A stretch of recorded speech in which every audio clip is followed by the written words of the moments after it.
across the UK, on DAB+, on YouTube, on your mobile, and on your side. This is Talk.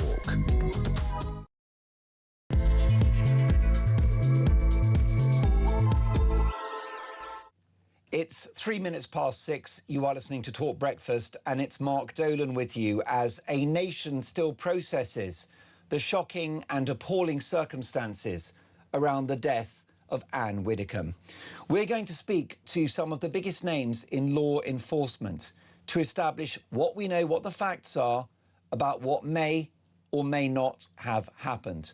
We will look at the issue of safety around politicians and public figures, and we will keep you up to date on developments as they happen in what the police are describing as a fast-moving murder investigation.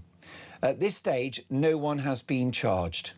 We're going to do something even more important this morning, and that is to reflect on the life and legacy of this extraordinary woman who I was so fond of and who was very much a member of the Talk family. This network was Ann Widdecombe's #1 broadcast platform following her retirement from frontline politics. And we never needed an excuse to get Ann on, to learn from her, to laugh because she was so entertaining, and to listen. And as you join us, evidence is now emerging that Ann's appearance on Breakfast this Wednesday, which I had the privilege of hosting, was her last appearance. And in a special Dolan's Dispatch at 9 a.m, I will replay our closing remarks in the illustration of our deep friendship. Ann's last few moments on air will be shared at 9 a.m. in a special Dolan's Dispatch. So much to get through, and this morning I'd like to hear from you, your memories of Ann Widdecombe, your reflections on her life and her legacy. And will they ever make someone like Ann Widdecombe again? Do they make them like that anymore? 0344 499 1000. Text the word TALK in your message to 87222 or leave us a voice note. Let's start with the front pages. And of course, there is only one story which occupies every single front page. Daily Mail. Families shock as police arrest 26-year-old man after ex-MP is found covered in blood with head wound at Dartmoor home. Abject terror of murdered Widdecombe is the headline. Daily Express. Legendary Brexiteer and Express columnist 78 found dead with serious injuries. Murder probe after Ann attacked at home. And do you know something? That headline is very appropriate, is very fitting, because you don't need Widdecombe, do you? When we talk about Ann, we know exactly who we're talking about. The nation's rather grumpy aunt. This formidable, authentic, warm, prickly, sharp, intelligent, incisive woman. A true national treasure. The Eye Weekend, Widdecombe murdered at her home, police believe. Detectives arrest man 26 after former Tory minister found dead. I honestly can't believe these headlines as I read them out. It's surreal. It's like I'm living in a parallel universe. The Times newspaper, man 26 arrested over Widdecombe murder. Former Conservative MP found dead aged 78 by her carer after suffering serious injuries at home. The Sun newspaper, Ann beaten to death. Man 26 held for Widdecombe murder. Worth pointing out at this stage that this individual has not been charged. The Daily Telegraph, Widdecombe murder inquiry. Man arrested after former Tory minister found dead at home as Farage says life is more dangerous for politicians. And the Daily Star, with a lovely photograph of Ann in a beautiful pink sweater and a lovely sort of flowing mane of fair hair and a winning smile. She had such a lovely smile. She was the personification of charm, Ann. She had a hard edge to her. She did not suffer fools gladly. But what you had there was a hard outer shell and the softest of centres, and a heart the size of a planet. Massive conscience as well. She was a philanthropist. Here's the headline: MP Ann, murder suspect arrested. And it's a combination of pride and sadness that Ann's story is so tied in with Talk and this network, because Ann was a favourite here. And this was her #1 broadcast platform. She was on the channel constantly. And she lived for it because she loved the cut and thrust of political debate. And she loved a dust-up. And Ann and I had these amazing encounters, these amazing battles. And sometimes I would raise my voice in our last ever broadcast together, this past Wednesday. I mean, can you believe it was that recently that on Wednesday she was on Talk Breakfast, I was in for Jezza, and still we had a dust-up, and it was about Nigel's 5 million. I said, Ann, you would have declared it because you're a straight talker. And she said, well, Mark, I might have done so. She said she was very careful. She said she used to declare a bouquet of flowers. She would declare tea bags because she was very upfront about those things. That said, she was still very supportive of Nigel Farage's decision to spark a by-election by resigning his seat. She was loyal to the end. But yeah, we had these great dust-ups, and sometimes it would come to blows, and she would say to me, let me finish, you silly man. That's because last time we spoke was Wednesday, but we spoke the previous week, and she called me a silly man. Well, you know as well as I do that Ann is absolutely right, Dave the engineer. I am a silly man. I'm ridiculous. And Ann called it out on a regular occasion because she had the seeing eye and she took no nonsense. So may God bless her. And we're going to spend today just reflecting on Ann. Dean and I have been talking about how we're going to approach the show. And it's a mixture of information about what may or may not have happened. We've got the biggest names, haven't we, Dean, in law enforcement on the show. Some of the finest minds in policing who are going to help us break down what happened. And the Home Secretary can tell us that we're not supposed to talk about this and don't speculate about this. Or, well, we're a family here at Talk, and we've lost our favourite auntie, haven't we? So we're going to talk about Ann. We're going to remember her life and legacy, but we're also going to piece together the evidence of what may or may not have happened, because I don't know about you, but I want to know. And it's not going to be idle speculation. It's going to be informed discussion in the company of some top ex-cops.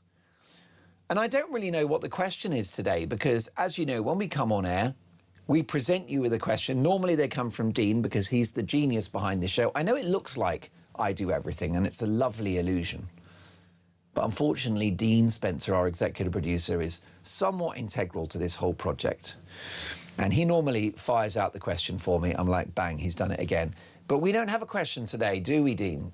I don't know what the question would be. But I suppose it's just your thoughts about Ann Widdecombe. And I make no apologies for that being the question and for that being the conversation for 4 hours. But is it 4 hours, Dave? They do get their money's worth, don't they? 4 hours. That's half a day on the radio and on the telly. Are you on good money for this, Dave? I don't know if you know about this, just before we get to the break. There's a hideous, hideous tug of love going on at the moment for the services of Dave the Engineer between myself on Talk Breakfast and Talk Sport. So the bottom line is that Talk Sport want Dave the Engineer. He's the guy that presses the buttons and makes me sound this good. Talk Sport want him, and I want him. And what we're going to do after the World Cup, which actually it may well be tomorrow if England go out, then I'm going to have showdown talks with Jeff Stelling, Adrian Durham and Ray Parlour over drinks, and we'll get it sorted out. Folks, I don't know how we're going to do today's show because I think I'm going to cry at various points.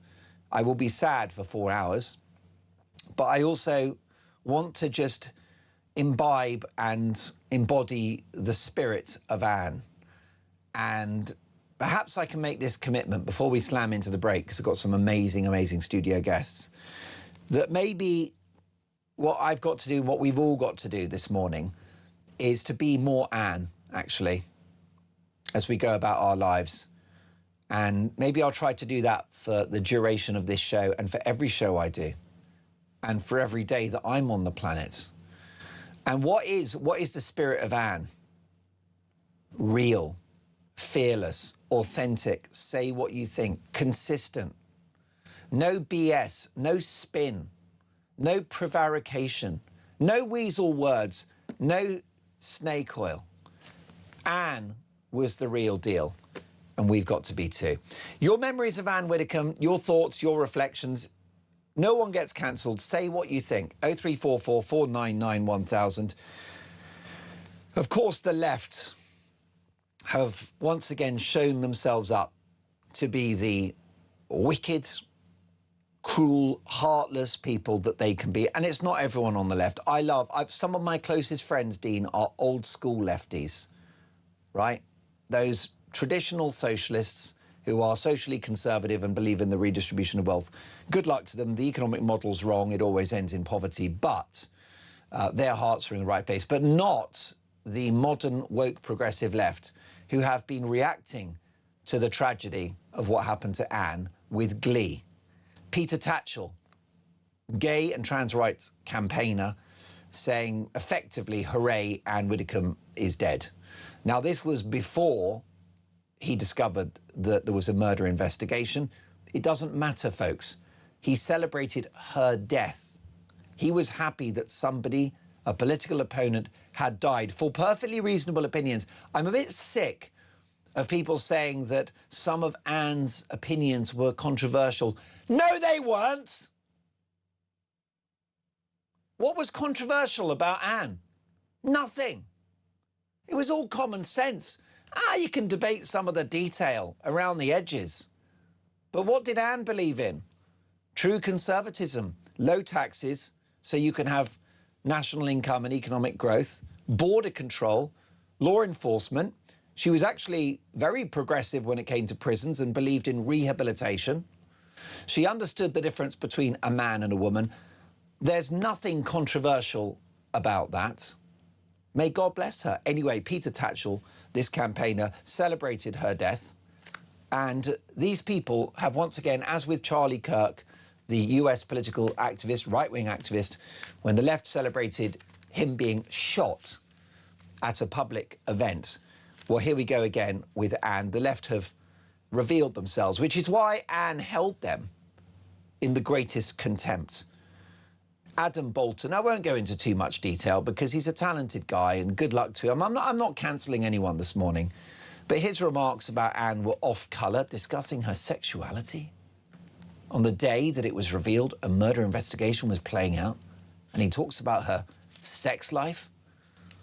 Give me strength. Anyhow, so well done, the progressive left, because they've revealed themselves to be the wicked so-and-sos that they are, that we know them to be. But your memories of Ann Widdecombe, your thoughts about this, I want your help today. I want your guidance. What's her legacy? Will we ever see the like of her again? Is that it for authentic, principled politicians? Or can we have future Anns, and will they save Britain? Let me know all of your thoughts, 0344 499 1000. So much to get through, and some very big names in the studio next.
The Talk app.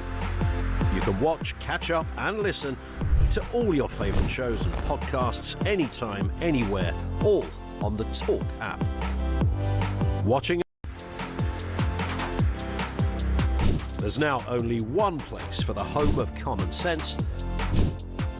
So head over to your App Store or Google Play and search Talk now.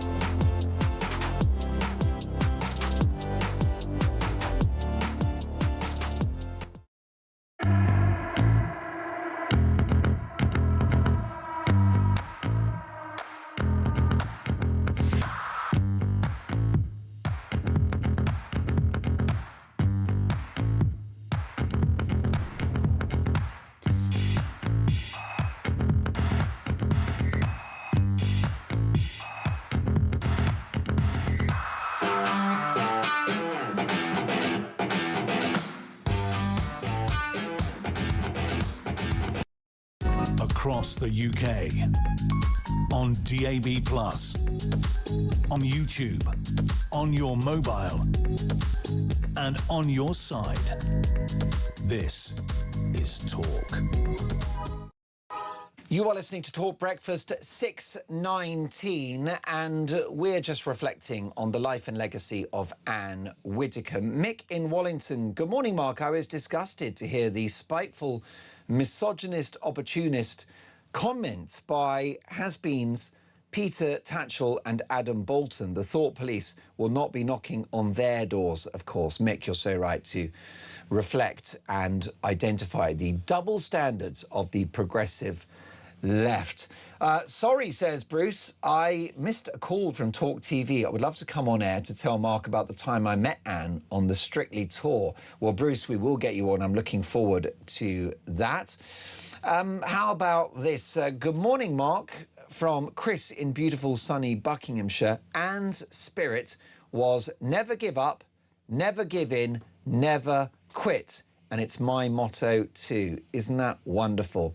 Well, your reflections on Ann Widdecombe, her life and legacy. We also need more detail of what is now an active police investigation.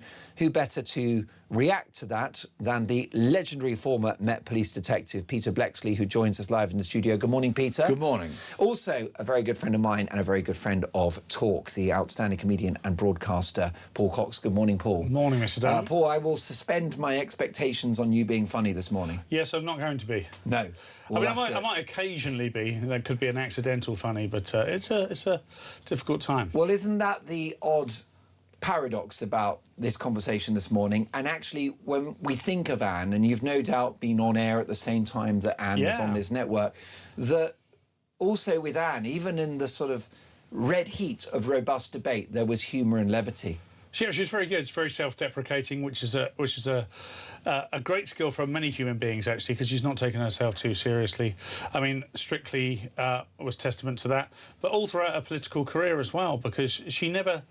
She always repeated back the things that people would say about her, or she thought people might think of her, and it undermines and takes away any energy from any spitefulness. Well, that's right. And Peter, before we get to this active police investigation, I was just reading about Anne before we came on air, and she, at one point, because she was so robustly conservative, she was nicknamed Doris Karloff, right?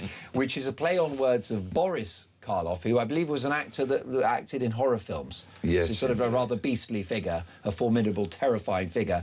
So he was Boris Karloff, and I think he played, you know, sort of blood-sucking vampires and that sort of thing. So she was nicknamed Doris Karloff, which might seem very offensive. Except on one occasion, Anne took a call from someone and she gave a statement, a robust statement, some rebuttal of an issue. And at the end of the call, she said, Karloff has spoken. Talk about owning it.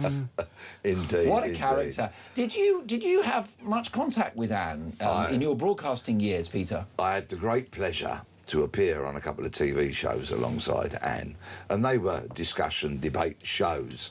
And we had some common ground, but there were occasions where we were vehemently opposed to one another, predominantly over the illegal drugs issue, because Anne was very much a prohibitionist. She wanted more law enforcement, more people arrested, more people charged, and all that kind of stuff. Whereas my attitude is the war on drugs never can be won, never will be won. It has been lost. Indeed. So we need to have a rethink about it all.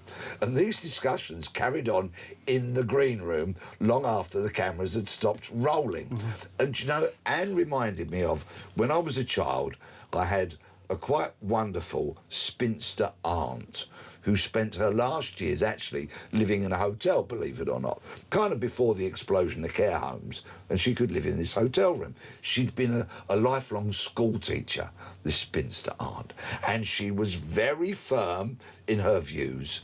She was incredibly engaging whenever you discussed things with her, and I was a child, and she taught me so much, particularly how to grasp my 9 times table. And I adored this spinster aunt, and in so many regards, Anne reminded me of her.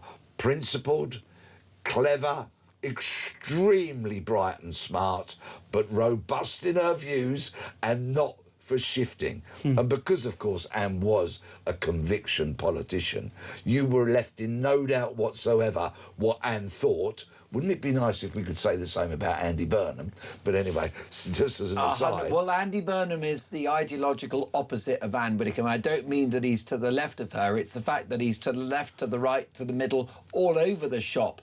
Anne never changed, Peter. Exactly. Burnham blown by the wind. Ann Widdecombe robust, resolute, determined, firm, and not for moving. And I think she was all the greater for that. Whether you agreed most definitely. with her or not. It's interesting, isn't it, Paul? Because do you remember a couple of years ago, Elon Musk, the world's richest man and the owner of the X social media platform, shared a graphic by way of a post, this illustration of the political dial and where we are on it. And it basically was a timeline. And what it reflected with these stick men on this illustration was that if you were sort of centre ground or centre left in the 1990s, you're far right today. Yeah. And it's interesting because Anne certainly didn't change. For example, we've discussed, haven't we, on air, the leftward shift of the Conservative Party in the last 2 decades, embracing net zero with no qualification whatsoever, open borders, the cult of welfareism, an economy in the red, a COVID overreaction, in my humble opinion. And so if you look at Ann Widdecombe, well, she didn't really leave the Tories, they left her. Yeah, very much so. Very much a principled, outspoken and decent person, Ann Widdecombe. And she's a great example, actually, of everything you've just been talking about with regards to the Overton window. She should still. And the parties just came along to fit her. So she outgrew the Conservative Party. She found a cause with Brexit, and then found herself in reform. But the reason she didn't change her mind is because her principles didn't change. Politics changed all around her. She was led by her faith, obviously. The only thing she did change is she grew up Anglican and changed to Roman Catholic in, I think, 1993. And of course, just to jump in there, that was also because of ideological and spiritual consistency. Exactly. Because the Church of England was beginning to shift left and, of course, was ordaining women priests. Now, I'm happy to have that debate, but Anne, as a devout Christian, objected to that because it didn't fit the scripture. No, which again is another marvellous example of somebody who's incredibly principled. She just said, these are the things I believe and these are the things I stand by. Right. When Peter was talking about Andy Burnham, no matter how tongue-in-cheek that is, still incredibly true. How many conviction politicians can you point to now that lead that way and are an example to everybody else, even on the left? I mean, I do not agree with him, and I'm no fan, but someone like Jeremy Corbyn, for instance, we've known where he stood for a very long time. Yeah. And we knew where Anne stood. But Keir Starmer, Andy Burnham, anybody that you can think of from that side of politics at the moment, even within the Conservative Party. Kemi Badenoch's bringing it back towards the right. But they just flip-flop all over the place depending on which way the winds are prevailing and what's popular and what sorts and what enables them to stay in power as long as possible. Ann Widdecombe never made the cabinet. She was I think no, she never made the cabinet. You're at all. absolutely right. No, Home Office Minister was her sort of highest office, and that was under John Major. You could argue a very underrated politician, Ann Widdecombe. Yeah, because she wouldn't have been easy to lead. Correct. You know, she wouldn't have made a great subordinate. She wasn't on message, was she? No, she would not have made a great subordinate. In fact, actually, she was... Imagine the party. She goes on the media round in the morning and they say, Anne, here are your talking points. Good luck with that. Yeah, exactly. No, I've got my talking points, thank you very much. She was actually prison minister from 95 to 97, and in that time, only a 2-year period, she visited every single prison in the UK. Which, you know, is no mean feat. Do you think that had the inmates cowering, by the way? Well, it's one way of sort of rehabilitating people. Do you think when she inspected each cell, did they go back to the prison governor and say, listen, I'll never re-offend? Yeah, I've just been given an earful from the Home Office Minister. 5'1" and incredibly formidable. I've been handbagged. Hardened criminals reduced to tears by this formidable woman. But I meant it when I said she's a decent person. You know, Peter talked about his exchange with her. Mine was more sort of just on shows, on panels, and just having the privilege to work alongside her. However, she was decent. She treated people the same, no matter what background or political persuasion they came from. She was decent. If you were decent to her, she was decent back.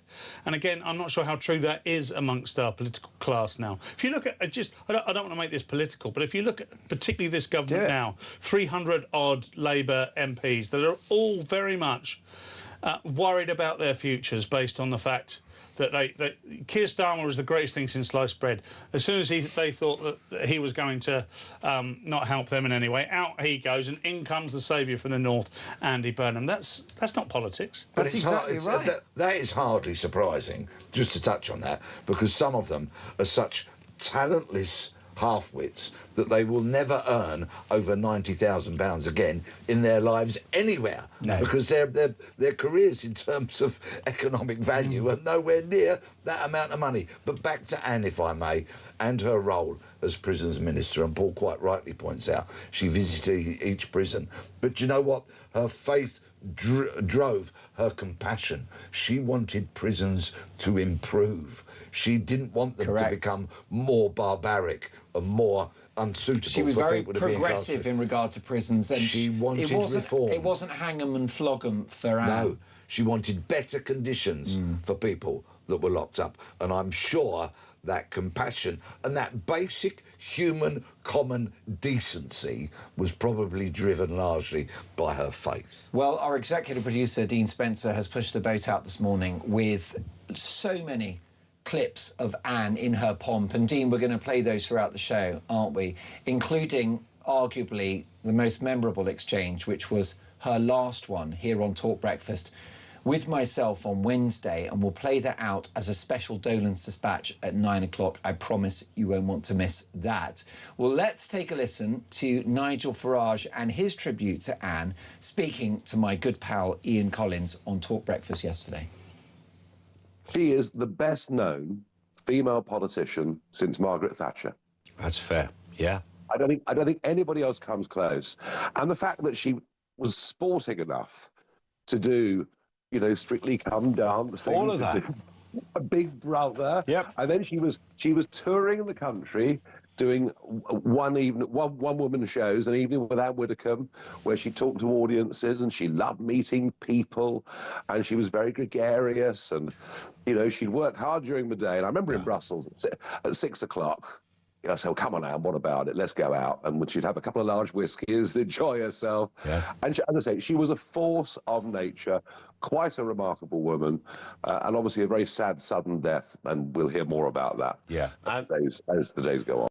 Well, a lovely tribute from Nigel Farage, and I'll be discussing with Paul Cox and Peter Blexley how important she was to the Brexit and reform cause, because it's my view that in many ways she was the spiritual flag bearer for the Reform UK project, given her pedigree, her status, and her position.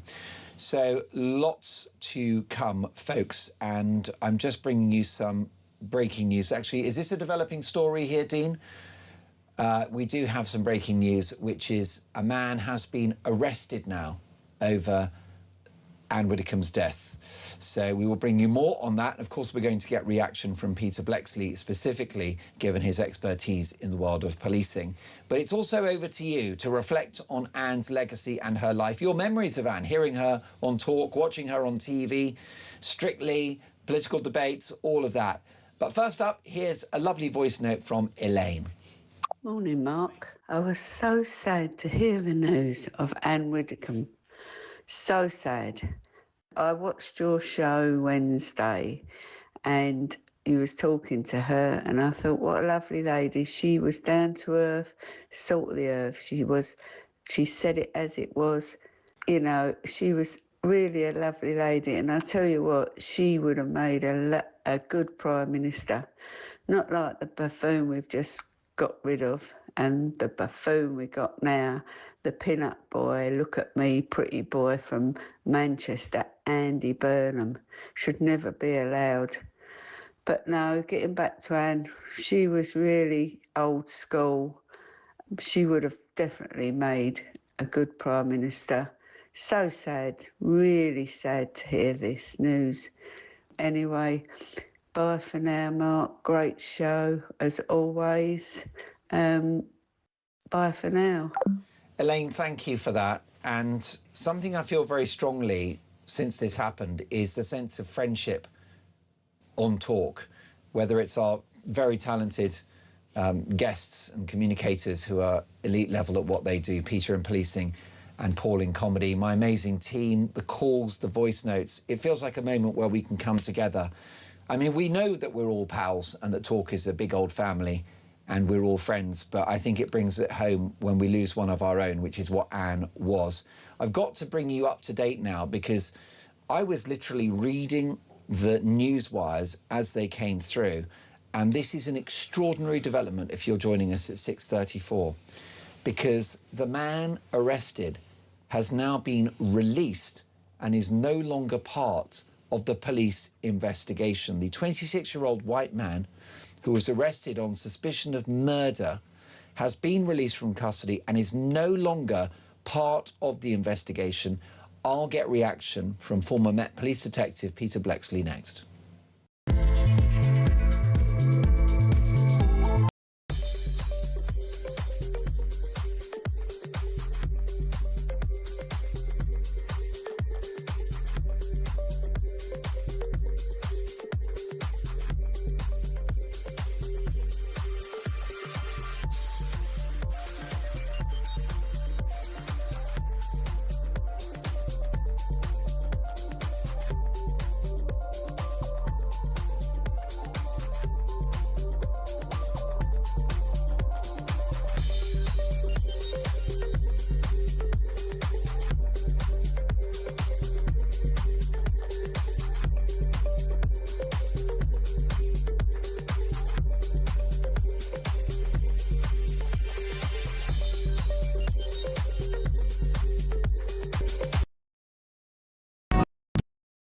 Across the UK, on DAB+, on YouTube, on your mobile, and on your side. This. An extraordinary development in the circumstances around the death of Ann Widdecombe. The 26-year-old white man who was arrested on suspicion of murder has now been released from custody and is no longer part of the investigation. Reacting to this breaking news, I'm delighted to welcome broadcaster and comedian Paul Cox and former Met Police Detective Peter Bleksley. Peter, what does this mean? Well, to use a policing term, this man has been traced, interviewed and eliminated. That's what it tells us, because he's no longer a part of the investigation. And in every kind of murder investigation, there are often people that have to be traced, interviewed, and therefore they are eliminated from the investigation. So what it means is this case is very, very much active. Inquiries are very much ongoing. You will find me now, rather unusually perhaps, repeating what the police have already said, particularly online, I would ask. Don't speculate. Of course you can discuss this dreadful, heartbreaking case over a cup of tea, over breakfast, over a pint with your mates in the pub, and people will theorise, speculate, have their opinions, much of which will be very wide of the mark, I'm sure. I've been sent a lot of theories, yeah. Do that in the pub, do that over breakfast if that's what you want to do, but do not do it online, please. And the reason I ask not to do it online is police will be monitoring, to a certain extent, traffic on social media. And if a theory is espoused on social media, if somebody puts forward a particular kind of theory, there may be an obligation on the police at some stage to explore that theory. And I say there may be. Whereas now, at the moment, they want all of their resources completely and utterly dedicated to their search for the truth, which is what this investigation should be. So save your speculation for over tea and toast or in the pub, but please do not do it online. Well, I completely agree with you, and we're going to piece together the various parts of this jigsaw puzzle, but what we won't do is speculate. The other big issue, apart from police resources, is we do not wish anyone that may be guilty of this crime to walk free, because, you know, once the police, it's my understanding that once an arrest is made, then, and charges are pressed, at that point, it's a police... You can't then speculate any further, can you? You're talking about two very separate things here, OK? When an arrest is made, we in the media are still free to discuss the case within the bounds of sensibility and responsibility, I would say. However, that all gets shut down when somebody is charged. Right. The reason being that it would be completely irresponsible to go on air, espouse about things that people don't actually know, and thereby possibly put a trial in jeopardy. Right. Now, what I mean by that, and this has happened in the past, where there have been cases that have received tons and tons of publicity, a defendant's barrister has been able to stand up in court and say, excuse me, Mr. Judge, my defendant cannot get a fair trial because he has been put on trial in the court of public opinion. Yeah. That's what the defence sometimes try in some cases. We wouldn't want to be a part of any of that, would we? No, most definitely. When somebody is charged, at which point the media essentially then has to have an omerta and stay away from it altogether. Is that when you're read your rights, or is that different? No, well, you are cautioned when you're arrested, read your rights, for want of a better expression. You are also cautioned when you are charged. You're cautioned on both, at both times. So will this person that was arrested, who has now been released, will he have been told you have the right to remain silent, etc.? At the time he was arrested, yes, he will have been, yes, right. Absolutely. Every arrested person is read the caution when they are arrested. People are further cautioned should they go on to be charged. So this individual was arrested and now walks free. It's therefore unlikely that the police would return to this individual as a possible suspect. Is it on the balance of probability the case that this guy will essentially not be part of the inquiry anymore? They've told us he's no longer any part of the inquiry. So if they felt that they needed to speak to him again, they would have released him on bail. Right. And they would have imposed some conditions upon him. But he's not. He's no longer a part of the inquiry. He's been eliminated. Why might that have happened? Why would it be that they considered this person worthy of arrest and then decide that he can walk free? I am going to answer that question in generic terms, of course. Yeah. Now, when a murder happens, there are often many different strands to the inquiry.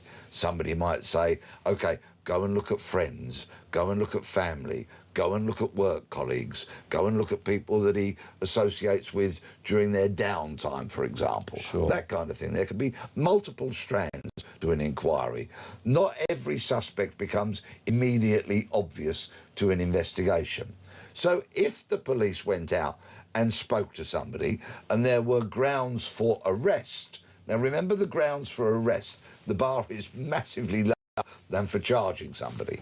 You can have grounds for arrest where there is absolutely no evidence to So charge. actually being arrested, although it sounds dramatic, is really a formal way of the police saying we have questions. Yes, and getting somebody into custody so that the investigation can be continued and so that person can be interviewed. This is common practice with so many thousands and thousands of police And of course the word arrest, although it sounds dramatic, what it really means is to stop someone and speak to them. Well, it is dramatic because it is actually a deprivation of somebody's liberty. So it is not something to be taken lightly. And of course that's why the police have such a huge responsibility upon them. They have that power to deny us our liberty. And we saw this week, and this is not some kind of flippant comparison in any way, shape or form, but Graham Linehan was paid out £25,000 this week by the Metropolitan Police because that very important power was misused when they arrested him as he got off an aeroplane, and the Metropolitan Police were made to pay for that.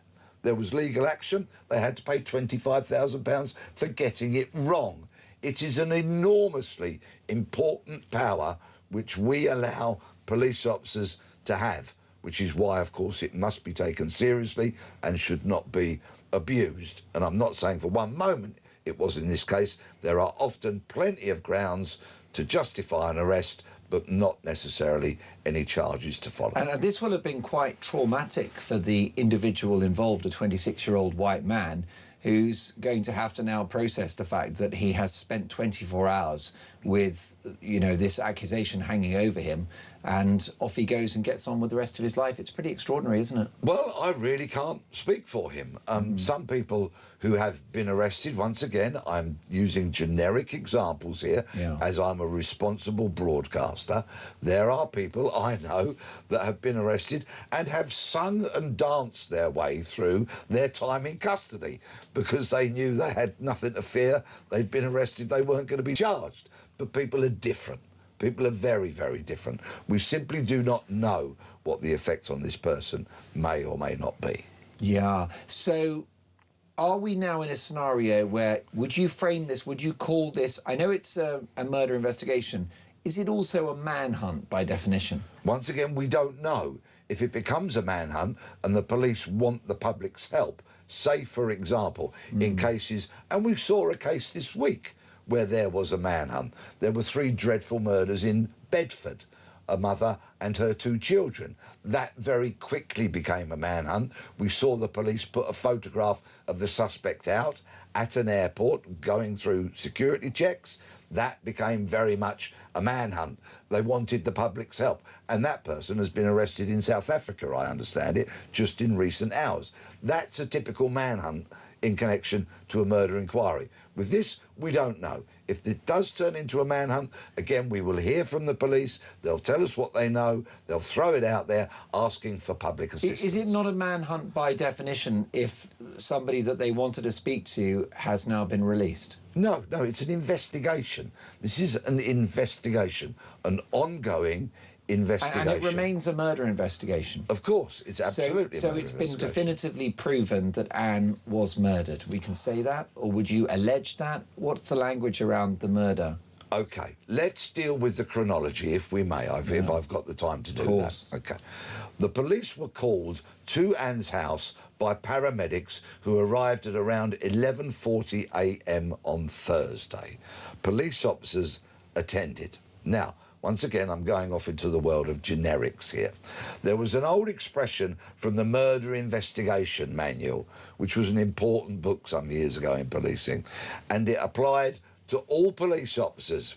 And the most important phrase of it was, when going to any scene where there is an unexplained death, think murder until proven otherwise. And that's very, very important. Interesting. Unfortunately, there have been cases where police officers first on scene have not always done that. I went out, researched and wrote and included in a book a case about the murder of Lieutenant Colonel Riley, who was killed in Hertfordshire. He was found on his front doorstep, and the first police officers that turned up assumed he died of natural causes because he was an elderly man slumped on the ground. When the paramedics turned up and put the body into an ambulance, they discovered gunshot wounds. Riley Workman, his name was, forgive me, rest in peace, Lieutenant Colonel. And that, of course, set the case back quite a lot, because Uncle Tom Cobley and all had traipsed up and down the driveway to the front door because they thought they'd assumed, never assume anything in policing. Assumption is the mother of all muck-ups, so never assume anything. And in that case, that put the investigation back because, of course, forensics can get compromised, destroyed, damaged, removed on the bottom of someone's shoe. And crime scenes so often give up their secrets these days, only if they are properly preserved and managed. That is why, when police officers go to an unexplained death, think murder until proven otherwise. That's the buzz phrase. Now, police turned up. I suspect, I don't know this for a fact, but what I imagine is there was a post-mortem carried out on Anne. Right. And by what would you... What a pathologist. A pathologist, by right. a pathologist. And is a pathologist... Is that a police officer that is also a medic? No. It's a pathologist. Takes part in a mortuary. Right, and it's a highly, exclusively a medical professional that does that. It's a highly qualified doctor, right, who is trained and is Home Office appointed to carry out post-mortems. A very, very important job done by incredibly bright and distinguished people. Some have fallen foul because their standards weren't high enough, but generally speaking, very... So speaking generically, the victim of a crime like this would... The remains would go to the body would go to the facility. mortuary, and would be held there until a post-mortem It wouldn't be done in situ. No. There may be an examination. A doctor would come to the scene and carry out an examination, but that's a very different thing from a post-mortem. The body is then preserved as best as it can be at the scene, transported to the mortuary, whereby the post-mortem is carried out. And post-mortems are complex things these days because samples are taken for toxicology. Of course, the pathologist has to establish the cause of death.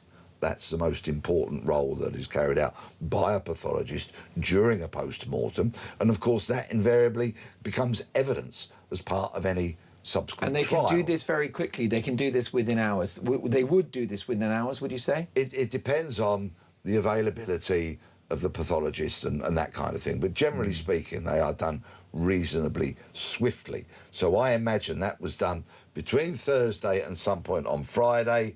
It may be that the actual post-mortem was the thing that kind of proved that Anne had been murdered. We don't know yet. But it often is the case whereby somebody could be transported to a post-mortem, the pathologist starts doing his work, and he says, this is foul play. And that would explain for the delay between the police discovery of a deceased person and the commencement of a murder investigation. Yes, absolutely. And of course, it's very different from the circumstances, and please forgive me being graphic over breakfast, but say, for example, the police arrive at a scene and there is a body in one room and there's a severed head in another room. You know immediately that that is a murder inquiry, whereas sometimes circumstances are rather different, and it might need a post-mortem to actually establish for definite that it is a murder case. Well, this conversation is going to continue in the company of the former Met Police detective Peter Blexley and the broadcaster and comedian Paul Cox. If you're just joining us at 6:51 on Talk Breakfast, the man arrested, a 26-year-old white man who was arrested on suspicion of the murder of Ann Widdecombe, has been released and is no longer part of the investigation, according to the police officers involved. What next for this investigation? This is Talk Breakfast.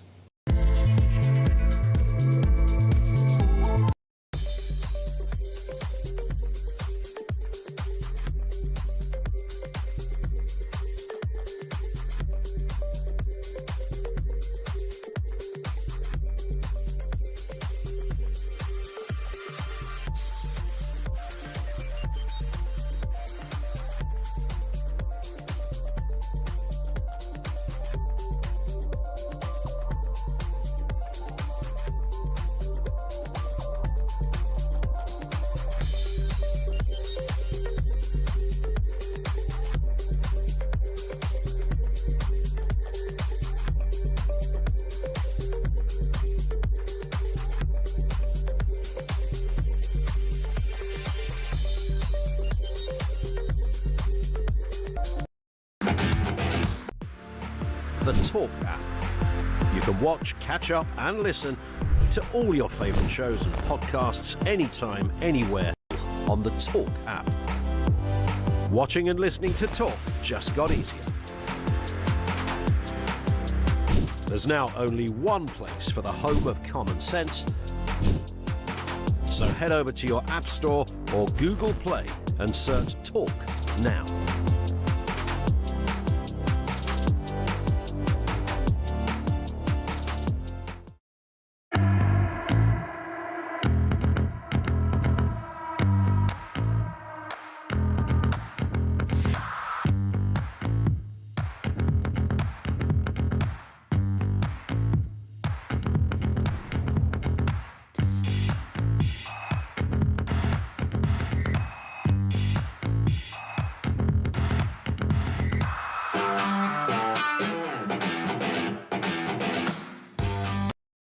Across the UK, on DAB+, on YouTube, on your mobile, and on your side.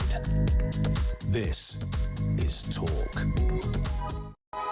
Talk Breakfast, 6:54, and breaking news. The man arrested, a 26-year-old white man arrested on suspicion of the murder of Ann Widdecombe, has been released and is no longer part of the police investigation. Reacting to this story live in the studio, Peter Bleksley, legendary former Met Police detective, and the brilliant broadcaster and comedian Paul Cox.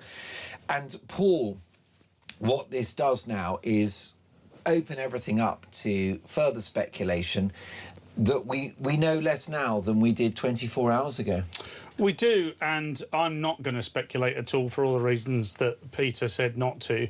And I was absolutely enthralled between the discussion with you guys, as if I was at home. And what a, you know, what a treat for the Talk listeners and viewers, by the way. Peter's absolutely fantastic. Worked with him for a year or two now, and perfect person to have on for this. One thing I will say, however, is if we can look at this slightly for a political prism just for a moment, they were incredibly quick to say that it was a white British man that they were looking for when they were first identified a suspect, which tells me that Devon and Cornwall police are really not caught up in all this identity politics. So I'm sure that whatever happens next, if that was to be entirely different type of human being, that they're just going to be free and say that incredibly quickly too. I'm so glad you said that, because I listened to the police spokesperson when he said we're looking for a white male aged 26. It was said with some glee, wasn't it? Look, there's part of me, even though I'm part of this culture war debate very often, there's part of me that understands why they did that. And if they treat this whole thing equally, I have no issue whatsoever. No issue whatsoever. Because actually, the reason that most people say, could you just say, is so that we have some idea of what who the police are looking for. Maybe we can assist in some way. Either say nothing or say it as they do.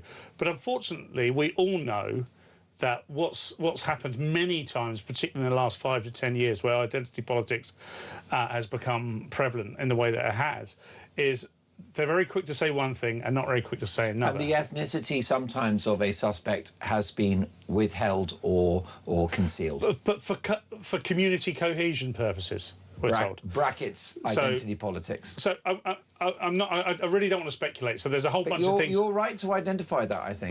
But there's one thing I feel we can talk about, because I think that's a political issue.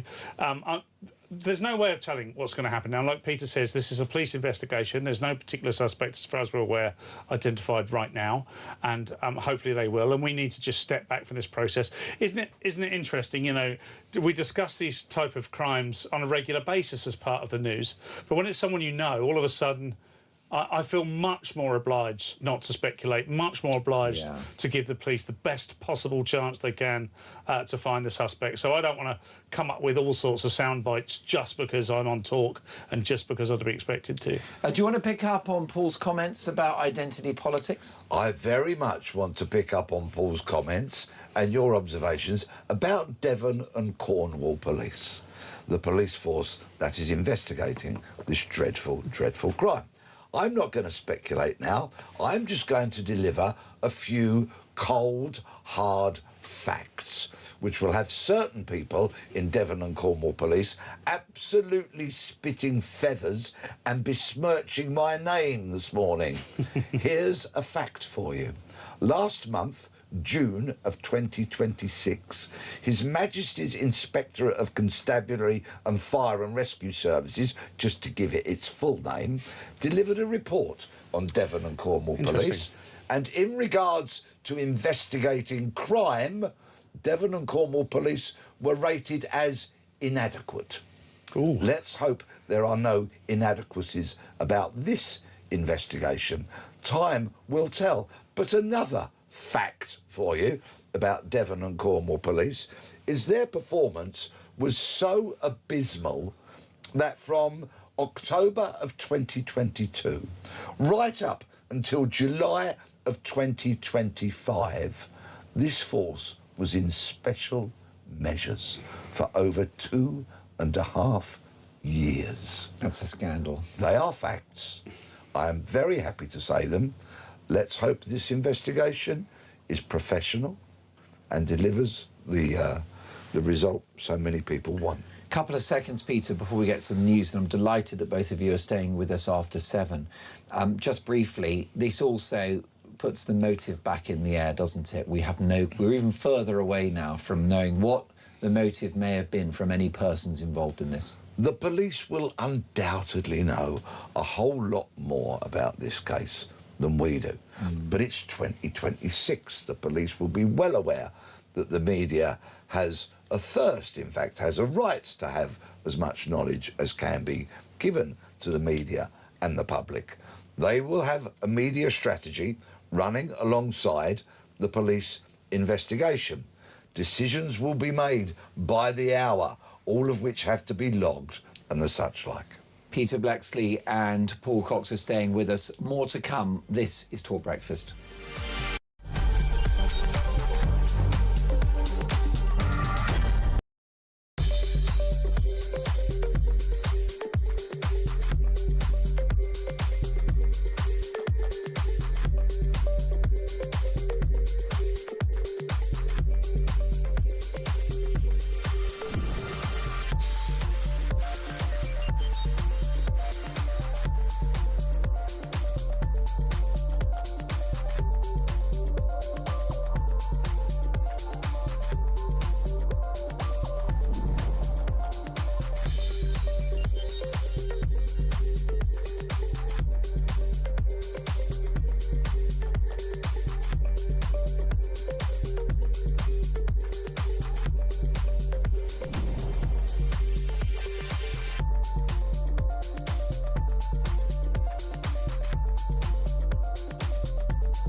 across the UK, on DAB+, on YouTube, on your mobile, and on your side. This is Talk.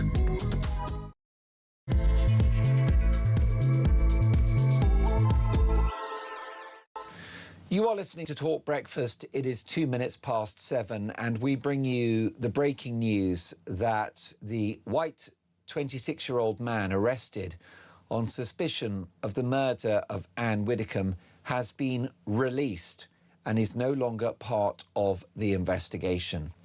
So here we are on Talk Breakfast, still processing the shocking and appalling circumstances around the death of Ann Widdecombe. And this morning now, more questions than answers. We're going to speak to some of the biggest names in law enforcement to establish what we know about what may or may not have happened to Ann. We'll look at the issue of safety around politicians, try to identify what the motive may be, because this is a murder investigation.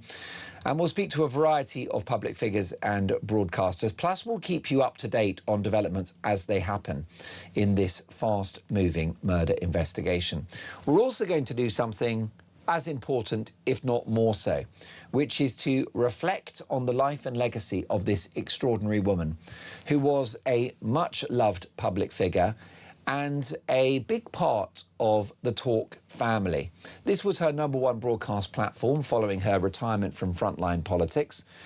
And we never needed an excuse to get Ann on air, to learn from her, to laugh because she was highly entertaining at times, and to listen. And as you join us, evidence is emerging that Ann's appearance on Talk Breakfast on Wednesday, which I had the privilege of hosting, I was in for JK, was her last appearance on air. And in a special Dolan's Dispatch at 9 a.m, I will replay a wonderful conversation, Ann's last conversation on air, which illustrated the friendship between us. So that's going to be a special Dolan's Dispatch at 9 a.m. I recommend that you don't miss it. I'll be taking your calls, listening to your voice notes on this. A big reaction, so much of an outpouring for Ann on the texts. Claire in Worcestershire, good morning, Mark, and hello, Peter, and hello, Paul. The irony that Ann was prisons minister to meet her fate in the hands of a criminal. Why does this happen to the best of our people? This from Ian in Merseyside. My condolences for the sad loss of Ann, a political stalwart. She was certainly made out of granite politically rather than some of the soft political class that we have today. Rob in Wiltshire. Hello, Mark, Peter and Paul. So sad losing such a wonderful woman. But what sticks in my craw was how quick the establishment puppets were to announce it was a white British man, now be debunked. Well, that was a point picked up by Paul Cox. I'll get to more of your thoughts on Ann Widdecombe's passing in just a moment. If you're just joining us, the man arrested on suspicion of Ann's murder has been released and is no longer part of the investigation. Peter Blexley is a former Met police detective, and Paul Cox, comedian broadcaster. So, Peter, can you get us up to speed? What do we know so far this morning?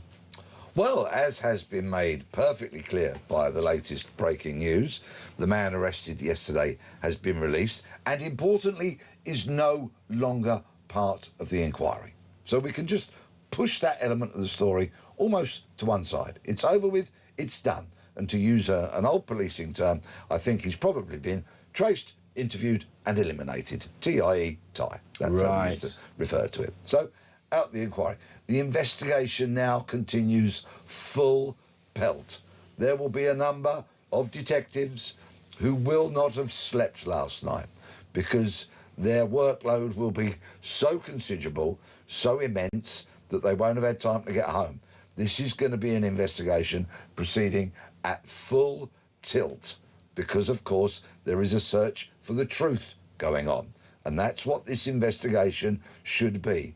An unshakable search for the truth, not an effort to find proof. That's something entirely different, but a search for the truth, whatever that may be. And it will be multi-factored. there will, of course, be house-to-house inquiries going on. There was some helicopter shots shown on a media outlet yesterday of Ann's house, and from those shots you could see neighbouring properties. There will be house-to-house, and what I mean by that is police officers go to those front doors of those houses, knock on the door and say to the occupants, did you see anything? Were you here between this particular time and that particular time? Did you see anything? Do you have a Ring doorbell? Do you have any CCTV? Have you got any cameras that cover the road, for example? Anything like that? Were you driving home during this particular time span? Do you have a dash cam on your car? Can we download it? Can we see if there's anything of any interest there? So they're the kind of things that will be going on the house-to-house local inquiries, which sometimes can be very manpower intensive. Of course, the forensic investigation of Ann's house and the gardens and the such like will be of massive importance, huge importance, because today in 2026, a crime scene that has been properly managed, in other words, properly preserved, often give up their secrets, because forensics has moved on so far from the days when I was investigating murders, and if we found a fingerprint we thought we'd hit the jackpot. For example, there are things like fibre transfer. So if I now simply brush my arm of my jacket alongside Paul's, I can guarantee you that if our jackets were now sent to a forensic laboratory, fibres from Paul's jacket would be on my arm, and fibres from my jacket would be on You shouldn't have Paul's done jacket. that because Paul's a wrong 'un. Yes, well, I'll be the judge of that, thank you. 3 words, Peter. Yeah. You're going down. Yeah. Get your trousers on your neck. Yes, thank you very much. They are firmly on. And other forensics. A more modern forensic thing has been blood spatter analysis. This has really come to the forefront in recent years. And those who are far, far brighter than me are able to tell if there are spots of blood on a carpet, on a wall, on a piece of furniture. They are often able to piece together how that injury was inflicted. How many blows did a victim suffer? Was an implement used, for example? And again, I'm talking about generic circumstances, but it's often been proved that if, say, for example, a person had been stabbed, as the blade is sometimes pulled out, blood spatters will be left on the floor, on a wall, on an item, on a bed, or this, that and the other. And the analysis of that spatter can tell the angle from which the knife was delivered and how it was pulled out and all manner of things. Forensics has come on absolutely unrecognisably from my day. And, of course, DNA. Once again, I put my hand on Paul's hands or I put my hand on Paul's sleeve. In all likelihood, I've left my DNA on him. Family show, we've all had a drink, but I hear your point. That can be taken out of context, Peter, but good luck to you. Well, I really, I'm a fearless detective, or once was. As you are indeed. Anyway, you've deposited something on his suit. That's exactly. What we know. How gross, right? So these kind of things are so often crucial evidence in murder investigations, and often prove crucial when that evidence is given at court. So there are a lot of complex things that need to be done and are probably being carried out as we speak. Well, I know that Paul is with us for the next couple of minutes, and Peter, after the break, we're going to do a further deep dive into where the police go from here in their fast-moving investigation. Paul, I would just say that it's going to be very distressing for the residents of this area, given the fact that the man arrested on suspicion of this murder, this alleged murder, has now been released, which means that somebody that may or may not have done this is at large. Yeah, you're absolutely right. The psychology of that is if someone's arrested that quickly, it seems fairly obvious to the people that are naive and don't understand the situation that it was clearly that person. It's just a case of getting them in, getting the evidence, and the crime solved. No danger to public. The police have their man. Yeah, exactly. And that would appear that's not true. and that whoever committed an alleged crime is now still at large, and we don't know. So residents of that close, and by the way, this is in Dartmoor. It's right on the edge of on National Park there. This is not an overly populated area. You can only assume that most people knew that Ann Widdecombe lived in their street. Most people would have known the comings and goings of that street that close. So, as Peter was pointing out, when they do the door-to-door, they're really going to be looking to see if there was anything unusual, you know, and let's hope they do identify something. There's lots of technology now. Wouldn't be surprised if Anne had her own Ring doorbell or CCTV. Sure. Her neighbours are likely to as well.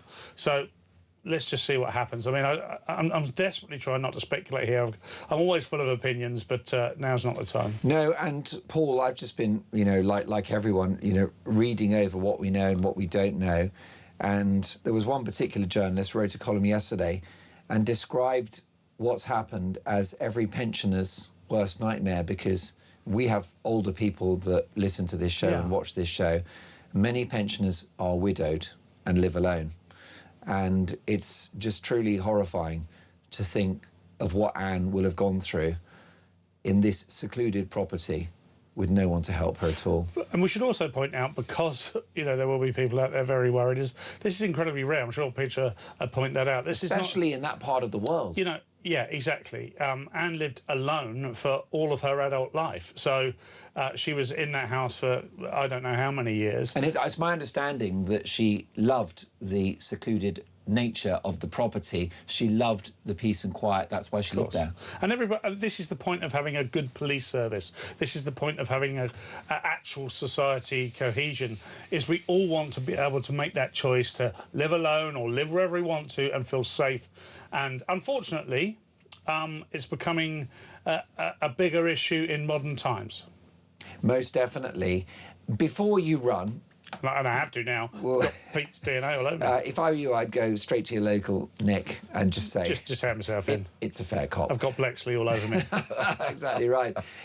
Your final reflections on this. I mean, it's a story that stopped a nation in its tracks, hasn't it? Because Ann Widdecombe transcended politics. Yes, she was a robust conservative, but she was a star on reality TV. She won the hearts of the nation on Strictly. She was on Big Brother. She was just a national character. Yeah, I think you've hit the nail on the head. The vast majority of people, of whatever political persuasion, or if they're entirely unengaged with politics, knew who Ann Widdecombe was and probably could have given you a short synopsis of what they thought of her or what sort of character they assumed she was.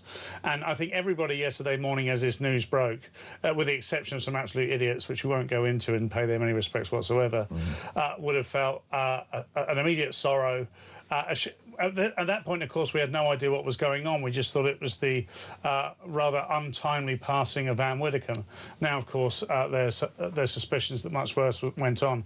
But many people understood her, and many people, even though they disagreed with her, understood that she was a lady of principle and decency, no matter how outspoken she was about her conservative views. So we've lost a British great. We really have. And as such... the respect we're about to pay her for the rest of the talk show, and we should stay tuned, by the way, it is much worthy. And, Paul, she had so much more living to do. Well, this is it. She, in my view, and I'm not a doctor, but to me, she was a young 78. She'd lived a healthy life. That was clear. She didn't overindulge in all the things that... And in fact, she lost a lot of weight as part of her fitness push, and it was very successful. You know, later in life, she was much slimmer than she was in, let's say, the 90s when she was a government minister. Yes, and this is why everybody was surprised yesterday, by the way. People, because you normally get to hear, don't you, she's of a celebrity status.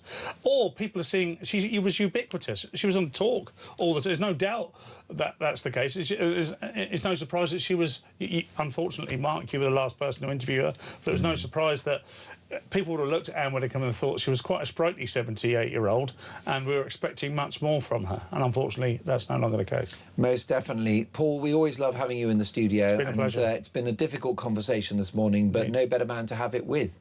So thank you for joining us. Thank you. Paul Cox, comedian and broadcaster, delighted to say that Peter Bleksley, legendary former Met Police detective, is going to stay with us. If you're just joining us, we have a developing story. We have breaking news on Talk Breakfast. The man arrested on the suspicion of the murder of Ann Widdecombe has been released and is no longer part of the police investigation. What happens next? This is Talk Breakfast.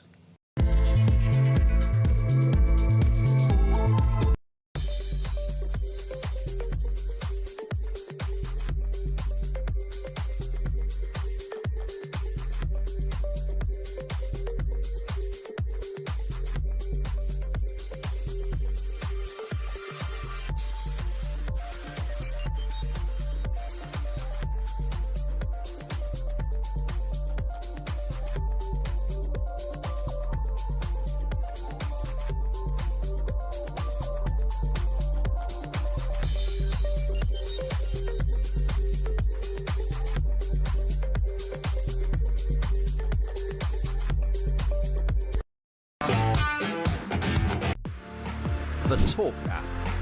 You can watch, catch up and listen to all your favourite shows and podcasts anytime, anywhere, all on the Talk app. Watching and listening to Talk just got easier.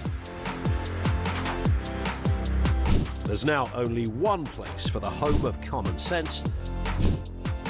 So head over to your App Store or Google Play and search Talk now.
Across the UK, on DAB+, on YouTube, on your mobile, and on your side.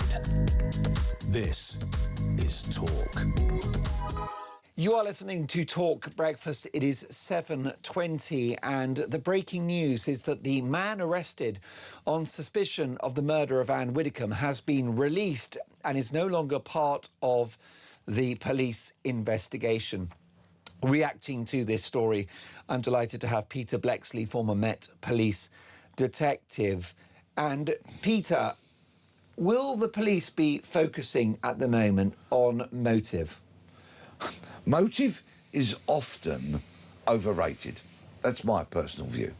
Of course, if we're watching a television drama, there has to be a motive, because the drama or the film all has to be tied up with a neat bow at the end of it where questions are answered. Unless, of course, it's a TV series and they leave you on a bit of a cliffhanger because they want a returning series. So generally speaking, members of the public, and I criticise no one for this, have become very much focused on motive because they're asked to establish that motive as they watch a crime drama or panning out on screen. In reality, I've often found motive to be overrated, because sometimes, and once again I'm talking in generic terms here, sometimes you might be dealing with a deranged mind or an irrational mind. So trying to put a rational motive upon the thinking of someone who's entirely irrational is a waste of time. What you need to do is focus on the evidence as it pans out. What are the forensics telling us? What are witnesses telling us? What is CCTV telling us? Those kind of factual things. So the focus is what happened, not why. Well, of course, at the end of the day, when you go to court, the lead barrister, invariably a KC who deals with a murder case, will want to paint a picture to the jury of the who, what, why, where and when. Cover those bases. But sometimes the why remains a bit of a mystery. But it does help, of course. Sometimes it can help. I'm not entirely dismissive of motive, but I just ask people to exercise a bit of caution over it, because you cannot rationalise the actions of an irrational mind. Well, my brilliant executive producer, Dean Spencer, is now forwarding questions from our viewers and listeners to you, Peter. And as always, the audience questions are far better than mine. This from Gary. Peter, can you explain how common it is for someone to be arrested and then released during a murder inquiry? Yeah, well, I can't put percentages on it, and of course no murder inquiry is ever the same as another one. There have been many famous murder inquiries, for example. Let's rewind some years to the dreadful murder of Rachel Nickel on Wimbledon Common, where a man called Colin Stagg was falsely charged with her murder, only for the true killer, Robert Napper, to be identified some years later. There's a case where somebody was arrested, not only interviewed, but charged with the crime incorrectly. Sometimes, yes, people are arrested, they are interviewed, they are eliminated. Hence the expression, the old policing expression I've used today, tie, trace, interview, eliminate. And this is a question from Peter to Peter Blexley. Are they 100% sure that Anne was murdered, or could the police discover that they've made a mistake and it was an accident? I'm going to speak in generic terms here again, because, of course, I'm a responsible broadcaster. If a pathologist carries out a post-mortem and discovers injuries, wounds, to a body which says to the pathologist, this is foul play, this is murder, then detectives are not going to question that. Because, of course, the pathologist... they're not, in a generic terms, they're not going to reverse that verdict of a medical professional. Exactly, who is appointed by the Home Office and is usually very high... Pathologists don't tend to change their mind, do they? No, they don't. Sometimes, in murder cases, the defence will ask for a second post-mortem to be carried out, because the defence counsel might try to put forward, and it has happened in cases in the past, that actually this person was not murdered, it was an accident. So they ask for a second post-mortem if they challenge the findings of the first pathologist. That happens in cases, more frequently than you'd probably expect. Can pathologists equivocate over what may happen? Can they be undecided, pathologists? Yes. Sometimes they can, which is be another reason why you'd have a second post-mortem. Right. Sometimes toxicology will give you the answers. For example, a post-mortem could be carried out upon somebody. There would be no necessarily obvious signs of how they died. There might be some damage to certain organs, but then when a part of an organ or some blood is sent to a laboratory for analysis, they will say there was a shockingly high level of a particular toxin in this organ or in that blood. This person has been poisoned.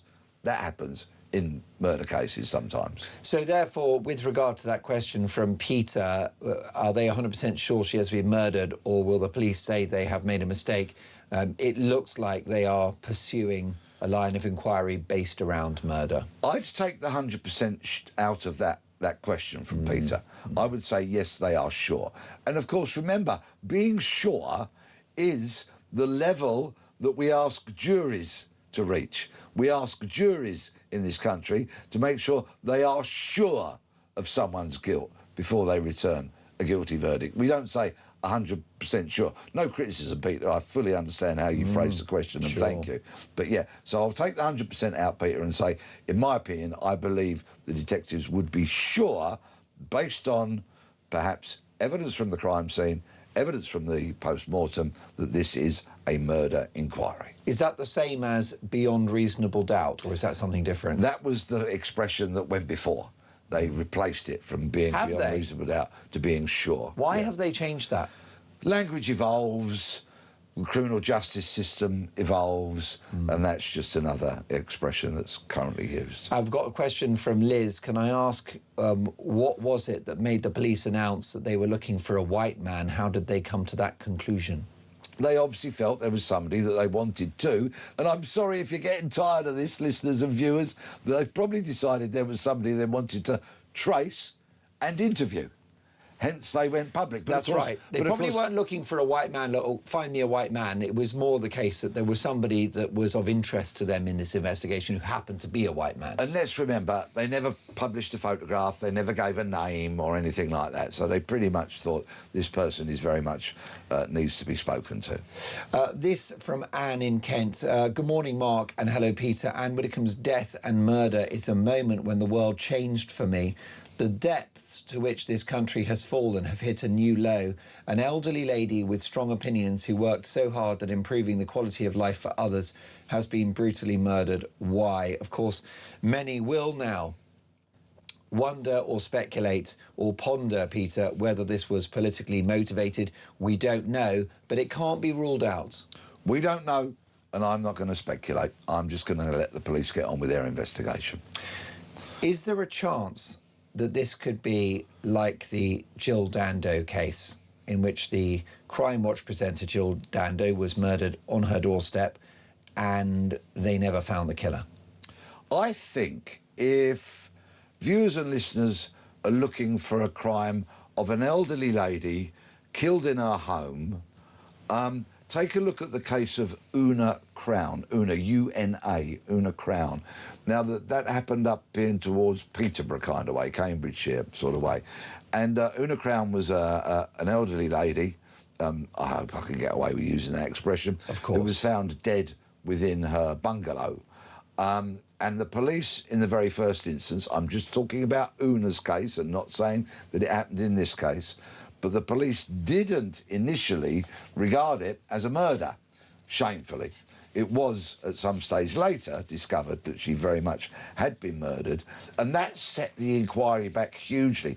It took years for the police to eventually convict someone of Una Crown's murder. So if anybody wants to look at cases that are interested in true crime and such like, take a look at that. There has been a TV documentary on it. Jill Dando, very, very different type of case, gunned down on her front doorstep in Fulham, in southwest London, many, many years ago. Yes, a case that remains stubbornly unsolved and regrettably unsolved. I think it's an absolute shame. In that case, the police were convinced they had their man.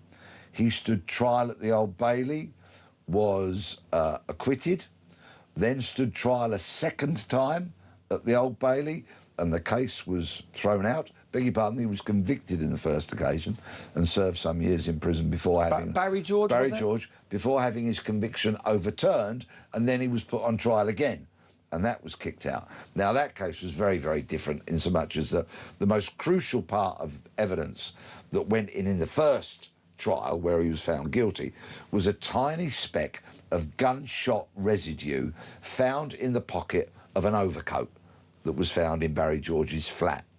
Now, that evidence was very, very important to the prosecution because it's gunshot residue. It's evidence that he's got to have had a gun that has been used, that has been in that pocket. You can imagine how crucial it was. But there was a major flaw in that police investigation, which came to light when he stood trial the second time.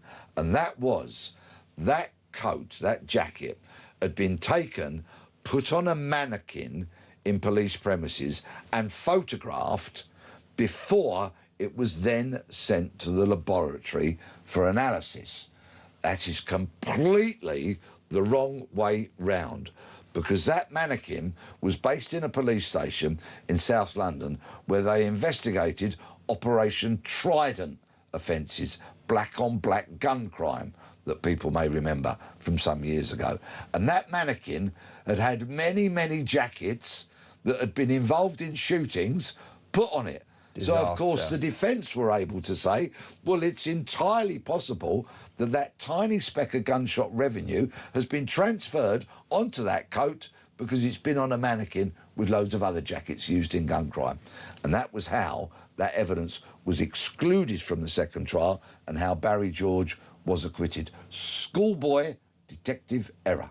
And we know about many well-reported miscarriages of justice when the police are overzealous and too keen to find someone and frame them for the crime. We saw it in Italy, didn't we, with Amanda Knox, who was not guilty of the murder of a young female friend of hers, but it seemed like the cops had decided we're going to basically sort of just lick our finger, hold it in the air and decide she's guilty. Is there a danger that the public interest in this case puts pressure on the cops to find someone, to find anyone?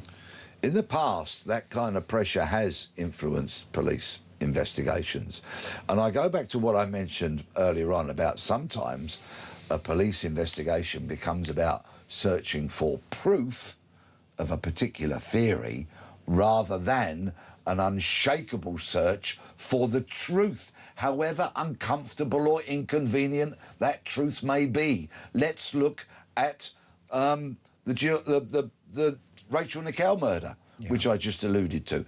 The police had convinced themselves that Colin Stagg murdered Rachel Nickel. They went for a search for proof of their theory. They sent an undercover officer in to befriend Colin Stagg, hoping to extract a confession. They just went for proof, proof, proof. Whereas the truth was something very, very different and pointed at a completely different man, Robert Napper, one of the worst murderers this country has ever seen, who did, in fact, murder Rachel Nickel. That's the danger when they go for proof rather than having an unshakable quest for the truth. So much more to come from the legendary former Met police detective Peter Bleksley. If you're joining us, the man arrested on suspicion of the murder of Ann Widdecombe has been released and is no longer part of the police investigation. Let's take some voice notes, courtesy of engineer Dave. Thank you for those, Dave. Here is Jane. Morning, Mark. Listening to you and Anne was one of the delights of the radio. Always made me laugh. And it shall be sadly missed. Jane, thank you, my darling. I really appreciate that voice note. Here is Cobbers. Hi, Mark. Yeah, it's sad about Anne. She's not everyone's cup of tea, but you've got to admire her for her faith and her beliefs. And I listened to her the other day, and I was shocked when she passed. She told her that she'd passed, and it's a loss. And I find it really sickening that all these people on the left are rejoicing that she's got left this world. I just think that this shows you how sick these people are on the left. They should go back under their rocks and just stay there. And I'm looking forward to seeing Peter on Sunday night in Warrington as well. Great show. Bye. Thank you, Cobbers. How about this from Jay? Morning, guys. Great show as always. I was just disgusted last night reading some of the comments on social media from the left. Very similar to the Charlie Kirk thing about Ann Widdecombe, you know, laughing at her death and saying it should be painful and slow. You know, you look at these people and I'm just completely shocked. Say something like that happened at the moment to a big political figure here that I didn't agree with. They've still got families and they've still got lives, and you know, you don't laugh about that. That's not something to laugh about. I think that's an attack on all when that sort of thing happens, because that's taking it to the next level. You know, and it always seems to be people on the left quite excited and think it's great.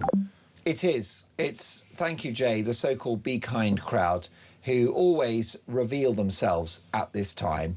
And let me be clear that I've said this on this platform once, and I'll say it again, which is that the so-called woke progressive left are wicked people. They're cruel, they've got no empathy, they're wrong about everything. And on an occasion like the death of Ann Widdecombe and what has turned out to be her murder, they celebrate, they rejoice. The good people, they are not. Breaking news, the man arrested on suspicion of the murder of Ann Widdecombe has been released, is no longer part of the investigation. What happens next? I'll put that to Peter Blexley, former Met Police detective, plus your calls on Ann Widdecombe's life and legacy. 7:36, this is Talk Breakfast.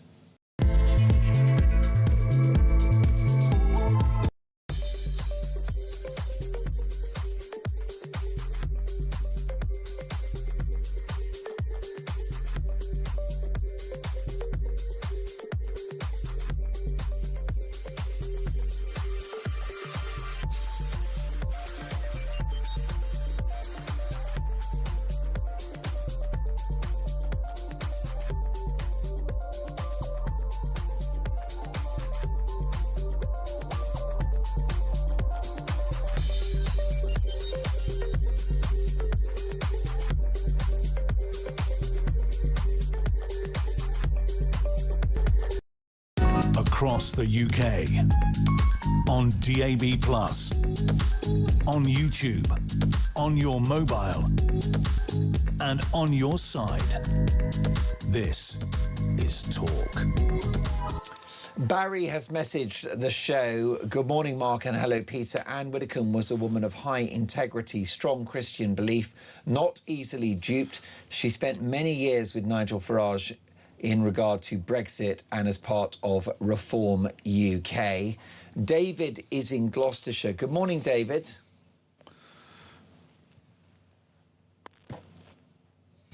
David, thank you for joining us this morning, and I wish it was under happier circumstances, which it often is when we speak. Yes, it is. Very, very sorry for Anne and all her family. It's absolutely dreadful. And David, do you have, because it's wonderful that I believe you're a regular listener and viewer of Talk, do you have memories of listening to Anne and hearing her speak on this network? Yeah, she always talked a lot of sense, a lot of stuff I have, a lot of stuff I obviously thought she talked a lot of sense about, Yeah.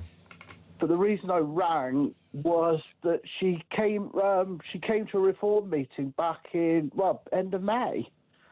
Down here in the Forest of Dean. She came down and gave a talk, and there was what shocked me so much was not shocked me at the time, but how lovely she was. She just sat very quietly at the back at the before her talk, and she was signing she was signing her book.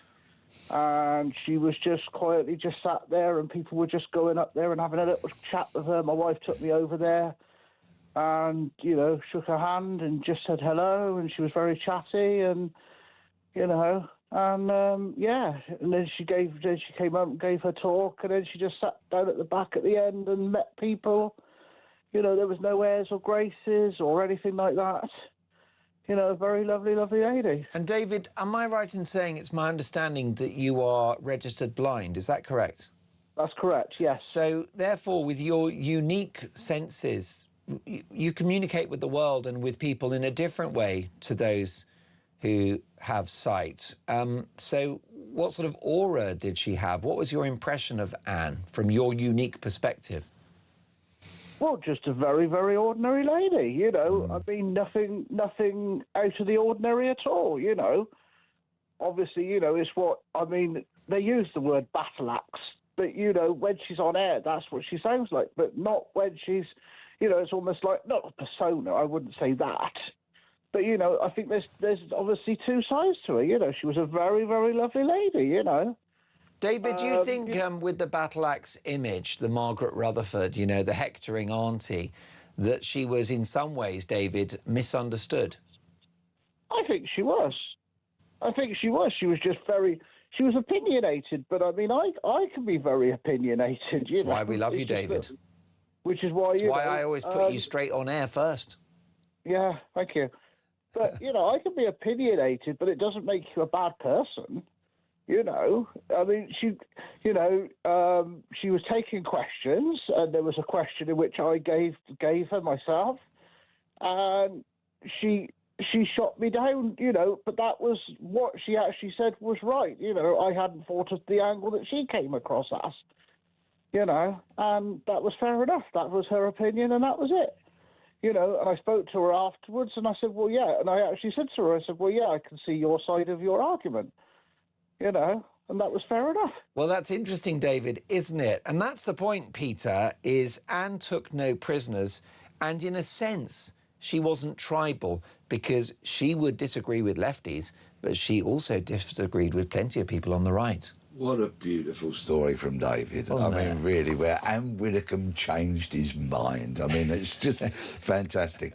Since the start of the show, and it's such an honour to be here, I've been writing down words that people have said about the great Ann Widdecombe. And I'd just like to repeat some of them, if I may. Love you too. Integrity, lovely, stalwart, granite, delight, admiration, belief. They're words that listeners and viewers have used today to describe Anne. Did you ever get a handbagging from Anne yourself, Peter? Well, lively conversations on air and in green rooms, because neither of us were going to shift from our position. Anne wanting more prohibition of illegal drugs, me saying, look, we can never win this war, it's been lost, we need to have a rethink. So, and we were never going to agree upon that. I will say, and I'm sure she'd forgive me, I don't think it was Anne's strongest suite, if I might say so. It wasn't the matter about which she was the very best informed, but the fact she was so resolute in what she was saying couldn't help but make me kind of chuckle. You know, I'm thinking, well, I'm clearly never going to change your mind, Miss Widdecombe, but thank you for listening to my opinions. And to carry it on in the green room was a lot of fun. David, thank you for that lovely call. Have a lovely Saturday, and we will speak soon, David. Ray is in Wales. Good morning, Ray. Welcome to Talk Breakfast. Well done. I was just wondering, Anne lives in a substantial property with a swimming pool. How come there's no mention of cameras? It's a very good question, Ray. What do you think about that, Peter? Full of cameras. Yeah, no, you're right. I mean, what you're saying, Ray, it's a well-appointed property. It's quite a high-value property. Yeah. It's been decked out very nicely with a pool and other accoutrements, no doubt. So what do you think about that, Peter? Is there likely to have been CCTV technology on site? I suspect that some smart person has done analysis of the helicopter footage that was shown yesterday, and they will zoom in frame by frame, and they'll be able to tell if there were external CCTV cameras. That will probably be known. Somebody's probably, if not already done that, they will have examined that footage. Ray, do you think there's a chance that we may never find the culprit of this wicked crime? I think something's not right. I'm not sure what's going on, but it seems like the Keystone cops are in charge of this investigation. So, Ray, you don't have confidence in the police force to actually get to the bottom of this? Definitely not. They were too quick to say that it was a white male, British, whereas all the other instances happened lately. They keep that thing quiet. They tell you nothing. They conceal the ethnicity, don't they? Or they have done in the past, Ray. Yeah. Again, it's another mystery for us to try and fathom our brains around. I know. Ray, what did you think of Ann Widdecombe? Beautiful lady. Very knowledgeable. Very wise about the world. I'm pretty sure for whoever has done this, and obviously if she was murdered in her house, she obviously knew them to let them in. Well, Ray, thank you very much for your call. Of course, as you'll understand, Ray, we're not able to speculate on that because we don't know whether this was a forced entry. These are the great unknowns, aren't they, Peter? And the other issue, because a lot of people will be looking at a scenario of a botched burglary. At this point, the police will be keeping an open mind. Nothing's off the table, would you say? They might not be keeping an open mind because they know a lot more than we do. And I'm not going to speculate in any way, shape or form. I'm going to let this investigation carry on. The police have got multiple strands to it. Probably as we speak, people are gathering, ready for a morning briefing. So you'll have the senior investigating officer, his or her deputy, other people gathered round. People will give an update on forensics, on door-to-door, on any aspect of the investigation that you can think of. And then, of course, the strategy will be agreed upon. People will be tasked to go off and do their different roles. And that people at that briefing will not have seen their beds last night. Will the police officers involved and the force involved, will they be feeling the pressure given the incredibly high-profile nature of Ann Widdecombe? They will try not to be moved or shaped by that. I think the pressure they will feel is that somebody's committed a murder and they're still at large. Are they likely to hurt other people? That would be my concern. If I was the SIO, I wouldn't give a monkeys about media pressure. I wouldn't give a monkeys about public opinion. My pressure that I would be feeling is somebody's committed a murder and they're not in a cell. We've got to find out who that person is before they can do any harm to another person. That would be the pressure I would be feeling. That would be my priority. And so I would be asking the entire team to come together and let's find the person responsible for this. And of course, this will be a source of deep concern and worry to local residents, given that the man that was arrested on suspicion of this crime has now been released and is no longer part of the investigation. If you live in the neighbourhood, you'll be thinking, well, somebody's out there that may have done this, and therefore I'm not safe. It's a great unknown, isn't it? Crimes like this have a huge effect on local communities. For over 21 years, I've been trying to find the murderer of Alistair Wilson, who was gunned down on his front doorstep in Nairn in the Scottish Highlands on the 28th of November 2004. That crime still to this day has had an impact on people, not only the family, of course, and everyone who loved Alistair, but it still had an impact on some members of the local community. And I mean a very deep impact upon people who don't want to talk about it, people who get upset by it. A life-changing event for them. Yes, now I'm taking my show to Nairn on the 28th of November this year. It will be the last show of my tour, and I'm doing it actually in Nairn, in the town where Alistair lived and died. And I will be very well aware that there are some community sensitivities around that, and I shall conduct myself appropriately, unapologetically, but appropriately, because obviously I'm trying to do the right thing and find Alistair's killer. But yes, I know, because I travel to Nairn regularly, some people are still deeply, deeply affected by that crime, and I'm sure people will be deeply affected in Dartmoor and further afield. The man arrested on suspicion of the murder of Ann Widdecombe has been released. So what next for the police investigation? 7:49. This is Talk Breakfast.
The Talk app. You can watch, catch up and listen to all your favourite shows and podcasts anytime, anywhere, all on the Talk app. Watching and listening to Talk just got easier. There's now only one place for the home of common sense. So head over to your App Store or Google Play and search Talk now.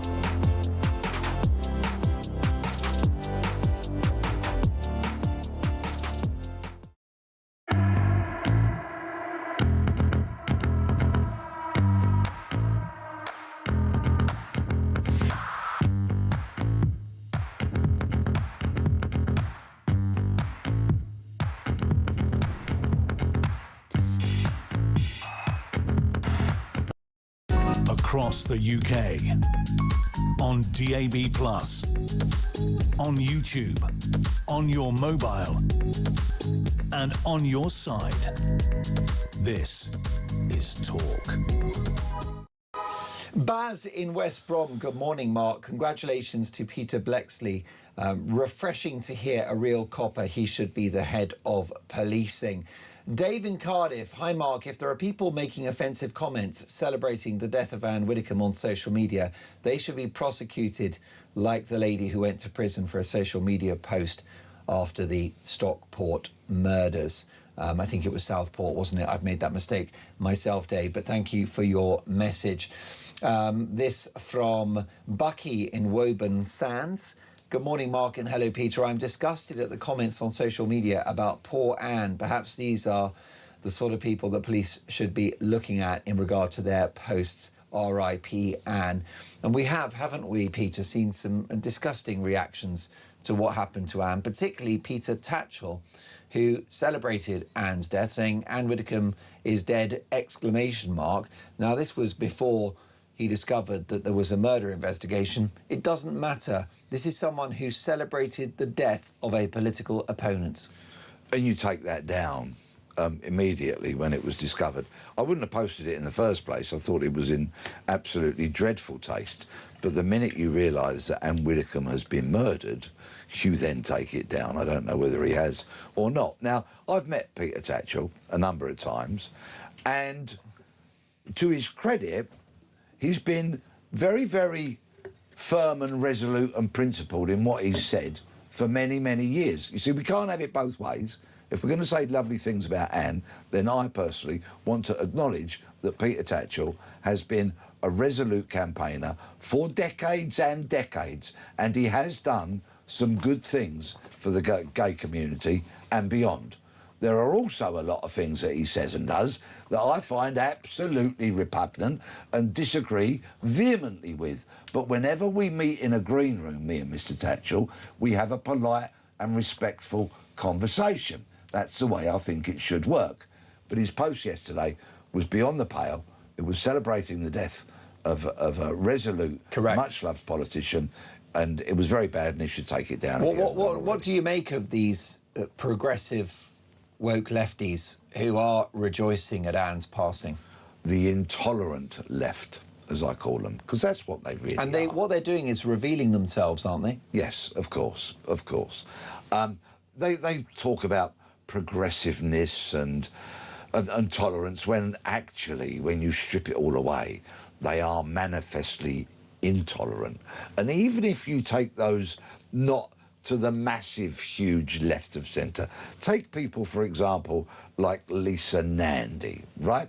Minister for Department of Culture, Media and Sport, okay, whose intolerance at criticism being espoused on the social media platform X means that she's left that platform and taken her department off that platform. She doesn't want to stay there for the rough and tumble of robust debate. She's too flaky to accept the occasional bit of kind of foul language, which I am prone to posting on social media. More power to you. Let me confess, OK, because believe it or not, it's not a crime. And so they are intolerant. If they don't get it their own way, they won't have a debate. They throw their toys out of the pram and they disappear. They're intolerant. And just let me point out before I go, and if this means the end of my media career comes about as of 8 o'clock this morning, I care not. I'm going to say this. There is another fat, bald, old, ugly bloke that works in this building.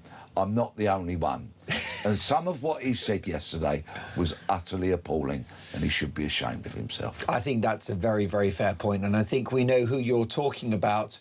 Peter, will the Devon and Cornwall Police be seeking help from other police forces at this moment in time? We don't know. We simply don't know. Have they got... Would a force like that have enough resource at their disposal? Is it a case of such magnitude that they might be, you know, reaching outside their own, you know, realm? Back in the day, the Met Police used to categorise murders A, B and C.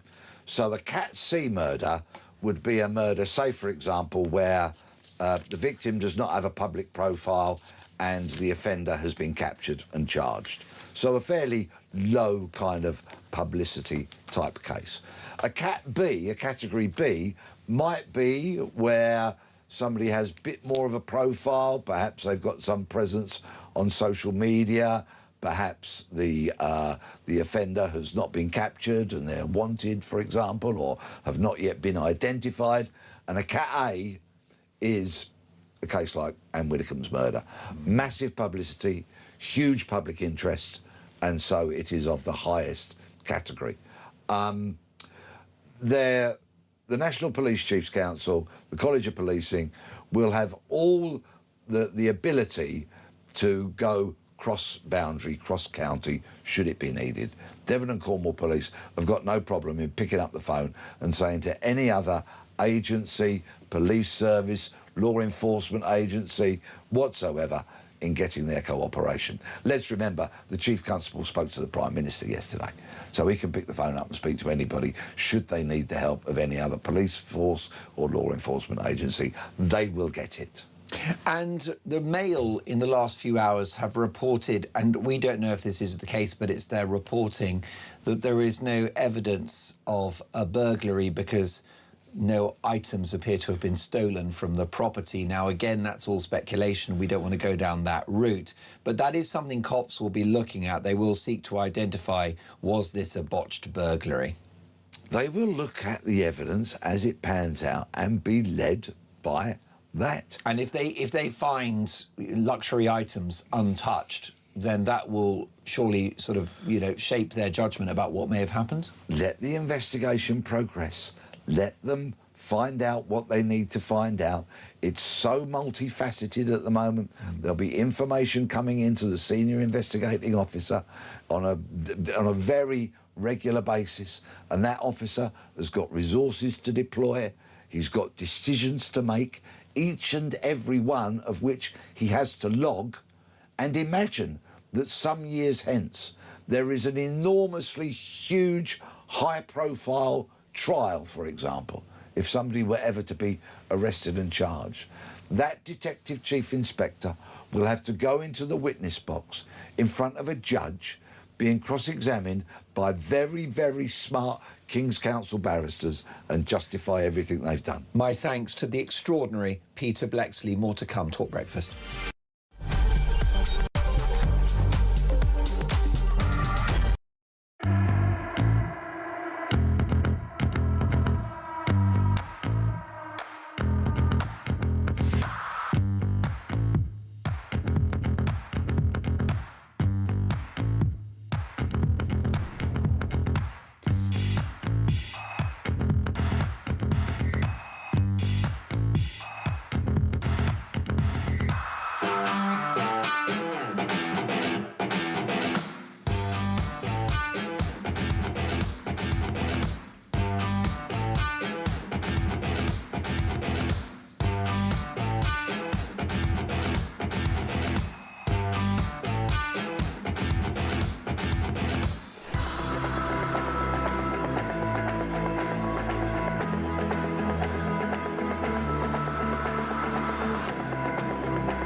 across the UK, on DAB+, on YouTube, on your mobile, and on your side. This is Talk.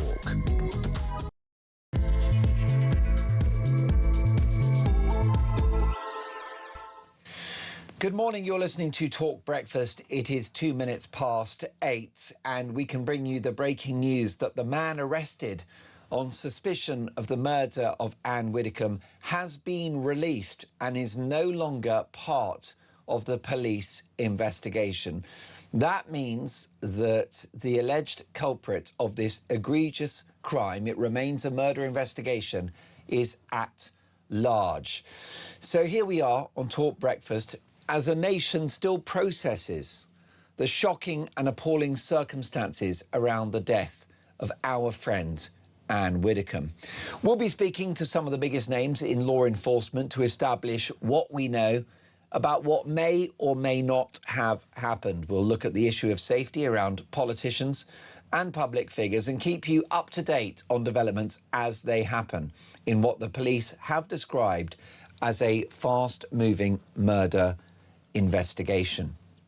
We're also going to do something arguably even more important than that, which is to reflect on the life and legacy of this extraordinary woman who was a much-loved and highly respected public figure, arguably a national treasure and certainly a beloved member of the Talk family. After all, this was her #1 broadcast platform. She was on this station the whole time following her retirement from frontline politics. We never needed an excuse to get Ann on Talk. Why? Well, because whenever she was on, we would always laugh because she was highly entertaining. We would listen because she was compelling. And we would learn because she was principled and wise. And as you join us, the evidence is now emerging that Ann's appearance on Talk Breakfast this Wednesday, which I had the privilege of hosting, I was in for JK. Well, it appears that her appearance on Talk Breakfast just 2 days ago was her last broadcast appearance.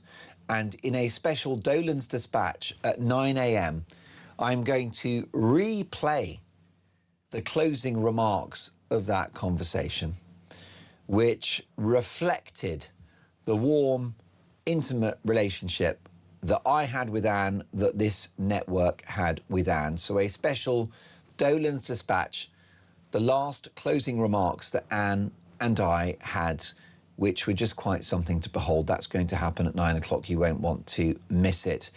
But if you're joining us, a man arrested on suspicion of the murder of Ann Widdecombe has been released and is no longer part of the investigation. It means, folks, that somebody out there that has done this is at large. Now, that is a real concern for the residents of this area because, and we know this is a quiet, secluded, rural spot where this kind of crime is not just rare, it's virtually non-existent. So why has this happened? What were the motivations? Who is this person? And will they be found? Let's have a look at the front pages reflecting the only story of significance right now. Daily Telegraph, Ann Widdecombe murder inquiry. Man arrested after former Tory minister found dead at home. Well, that person who was arrested has now walked free. Daily Star with a lovely picture of Ann with long flowing fair hair and a winning smile. A smile that I'm going to miss.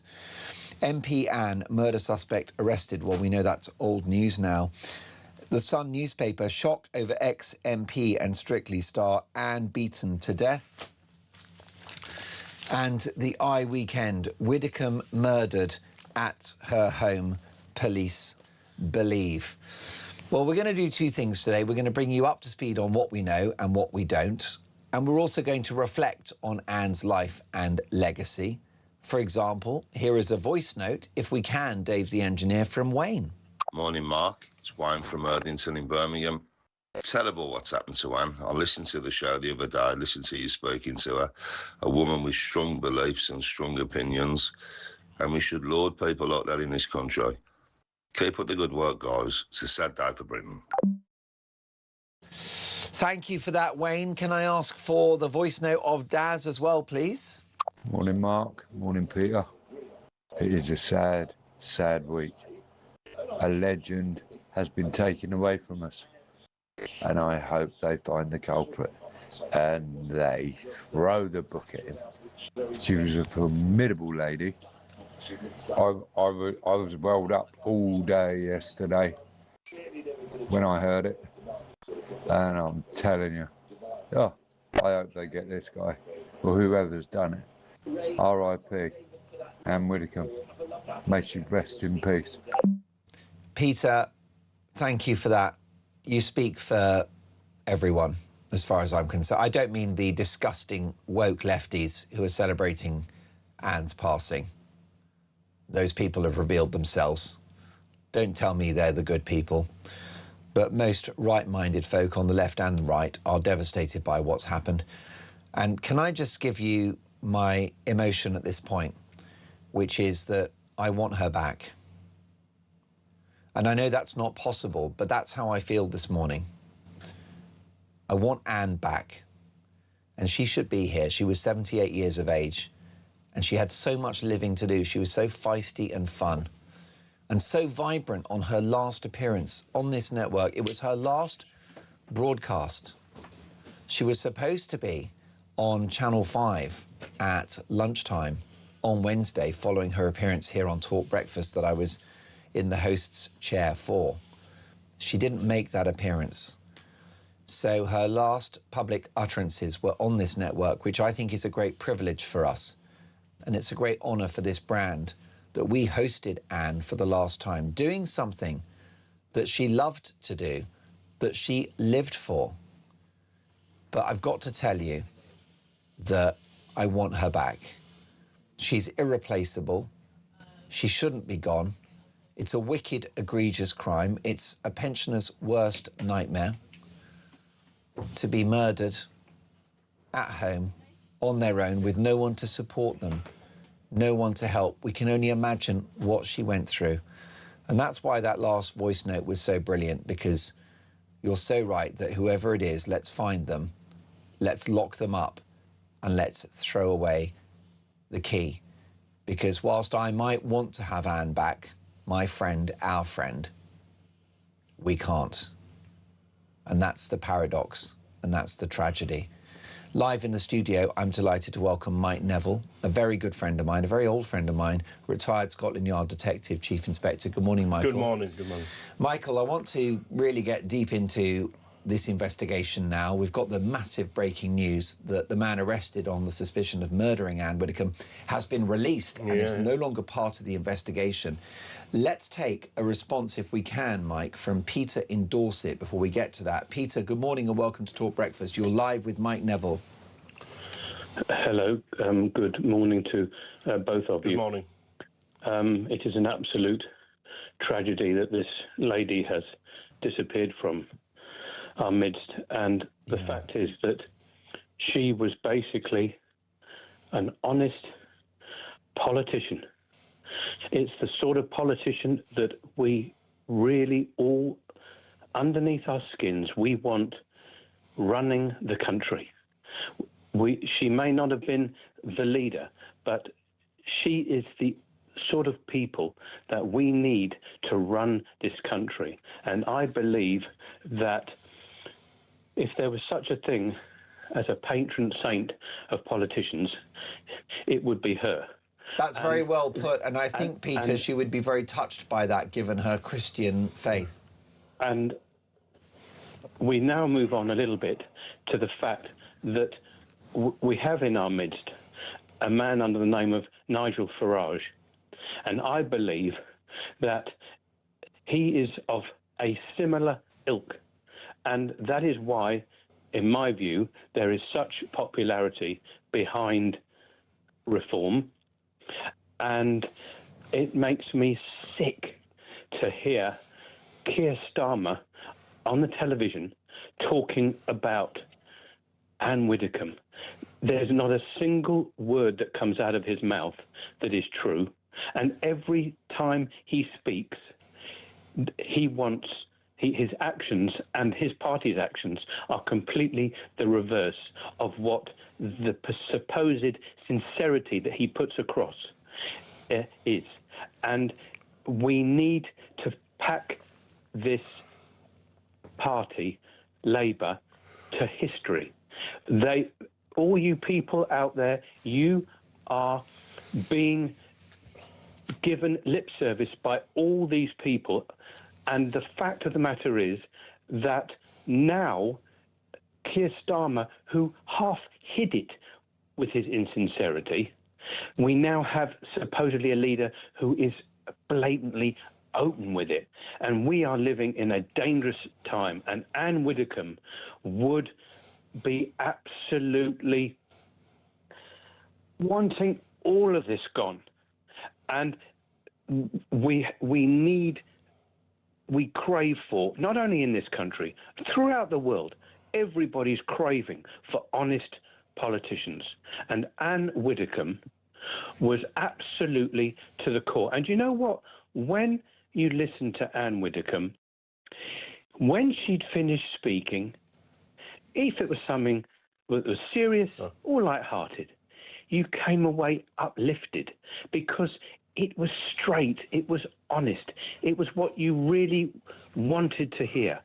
And we need that. We need that. And if any politicians are out there, they need to sit up, bolt upright this morning and think that is the way to go, not their insincere lies that are perpetuating our daily lives today. It is absolutely scary what is now going on. And the people, the vast majority of this people, let's face it, the vast majority of this people are either citizens who've been here a very, very long time or are legal immigrants. We have to vote this lot out just for Ann Widdecombe. Well, Pete, what an incredible call. And I think you're right, because I'm struggling to work out what is Ann's legacy. And I think maybe you put your finger on it, Peter, which is the end, the defeat of socialism. This awful, failed ideology that Anne spent her life battling. Peter, thank you for a brilliant call, and I love your idea of Anne being the patron saint of politics, not because she was on the right or because someone else is on the left, but because of her authenticity and her honesty and her consistency. Peter, brilliant call. Well, live in the studio, as I've mentioned, the heroic Mike Neville, retired Scotland Yard Detective Chief Inspector. Mike, let me get your reaction to this developing news now that the man arrested yesterday walks free, is no longer part of the investigation. What does that mean? Well, it means that he has provided some definite proof that he wasn't at the scene. You know, so somehow his name, his face, his car registration number has been linked. Maybe he was working at the premises. Maybe he was there roughly at that sort of time. Maybe he's been captured on a Ring doorbell. The police have made, you know, they've arrested him straight away. But he's been able to say, you know, at that time when this all happened, I was elsewhere. So the fact that he's not on bail, the fact he's been released, and it says not part of the investigation, tells me that definite proof has been provided that he is not involved at all. Now, Mike, I know that this is a difficult and complicated conversation to have, particularly someone with your level of expertise and experience, because what we don't want to do is prejudge, we don't want to speculate, and we certainly also don't want to in any way adulterate the course of justice. But notwithstanding that, there are a few things that we can say, aren't there? One of which is that Ann Widdecombe has been murdered because it's a murder investigation. And that the pathologist report that's not going to change, is it? So therefore, the police are looking for the person that did this. Yeah, absolutely. And they've announced it's a white man, so that tells me that they've got some... well, that might have changed, because that tells me they've got some sort of proof, you know, that she said in an article with the Telegraph that her house was covered by several cameras. So there must be some image that they've been able to look at this and say, this is the suspect. But maybe now, with this guy being released, maybe that has changed. So maybe they'll have to change the narrative. But if her house is covered with cameras, she jokingly said they were there to stop her garden gnomes being stolen. But those cameras will produce vital information that the police can try and track the suspects. And it's being reported that locals, because of course we know that these small rural communities will spot a different car that's not normally there, so a different car was spotted. Did it raise an eyebrow on your part that the potential suspect was identified as white, or is that an important fact? I just think it's become more and more prevalent. The police have been put under pressure now to tell us what is going on. We've had so many incidents. The incident, you know, I remember the guy driving around in Liverpool, the killer on the man who had committed all sorts of stabbings on the Huntingdon train. There's been several incidents now. Rudy Cabana, of course, most notoriously. Failings. They were failings. You know, people have given up on the Cardiff choir boy sort of scenario. Yeah. The police have got to give us some facts. But they must have some definite proof to say that. And as I say, the key thing these days is 20 years ago, you're really reliant on, in investigations, wet forensics, things like fingerprints and DNA. Now, of course, you've got digital forensics. You've got all the CCTV, Ring doorbells. If somebody's got an Apple Watch on their arm, it means you can actually tell when their heartbeat stopped. You know, there's no need for a doctor to sort of guess at the time of death. You know, you're literally, the Apple Watch will say at this time and these seconds your heartbeat stopped. So the digital forensics are key here, but that's why they would have been able to say this is the suspect. But as I say, it's the white man they named earlier, the man who's been exonerated. Somebody is at large, and this will be very distressing for locals in the area. It'd be very distressing, one, for locals in the area. These are little places. I remember being a young soldier on Dartmoor. These are rural places where nothing, you know, I think the last bad thing that happened here literally is the Hound of the Baskervilles. You know, that's the story is set nearby, you know, and that's fiction. So they'll have no comprehension of murders and stuff nearby. But I think the people who really will feel the threat is politicians or people who speak out. I think the thing with Anne is what I liked about her, and I was debating, we were on the TV last month, is that she had unfashionable views. You know, and I have unfashionable views. And anybody with those unfashionable views, well, I think will feel under threat. And I really implore anybody else with unfashionable views, you've got to consider your own security. You know, what you got in your home, how's your home protected, what's going to happen to you if something bad goes on. So I don't think the locals, I don't think there's a killer going to attack anybody else in that local area of Dartmoor. But the people who should be worried are, as I say, politicians with unfashionable views. Mick has messaged the show. Good morning, Mark, and good morning, Mike. The police now want to investigate Mandelson, but why not also investigate Jonathan Powell, the shady, unaccountable security advisor who has been in the way? This from an unnamed texter. Anne is such a sad loss. How can the police say it's not politically motivated if they don't know who did it?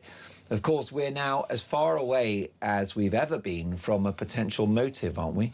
We absolutely are. You know, when you look at murders, you know, 9 out of 10 are committed by somebody who's known to the person, often a family member. But Anne lived alone. I think her only relative is a vicar who lives way away. So you can almost like write off, you know, any involvement of anybody who knew her. And so they've got to start looking at the big thing. My expertise in the police was images, catching people with images. And as I've said, she's declared that she's got all this CCTV. That is going to provide critical evidence. But the problem with the police is that whilst if you find a fraction of a fingerprint, if you find a trace of DNA, there are national databases. You can even go to Interpol and search everybody else's databases. When it comes to an image, a face, there is no real national database of faces. And so they're relying on local databases and stuff. The way the police manage images is like they managed data during the Yorkshire Ripper inquiry. It's just not good enough. That needs to improve as digital evidence becomes more and more important. Well, I'm delighted to say that Mike Neville, retired Scotland Yard Detective Chief Inspector, is going to stay with us to share with us his elite level experience in this area. If you're just joining us at 8:22, the man arrested on suspicion of the murder of Ann Widdecombe has been released and is no longer part of the investigation. So what next for this police investigation? Lots more to come. This is Talk Breakfast.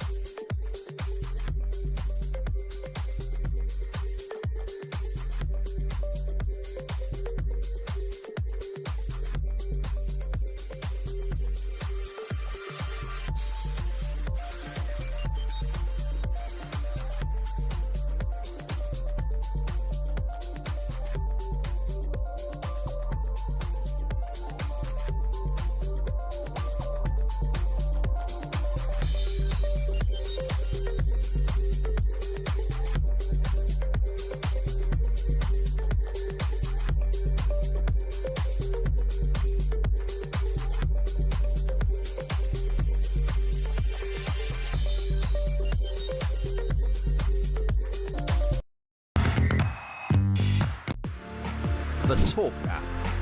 You can watch, catch up and listen to all your favourite shows and podcasts anytime, anywhere, all on the Talk app. Watching and listening to Talk just got easier. There's now only one place for the home of common sense. So head over to your App Store or Google Play and search Talk now.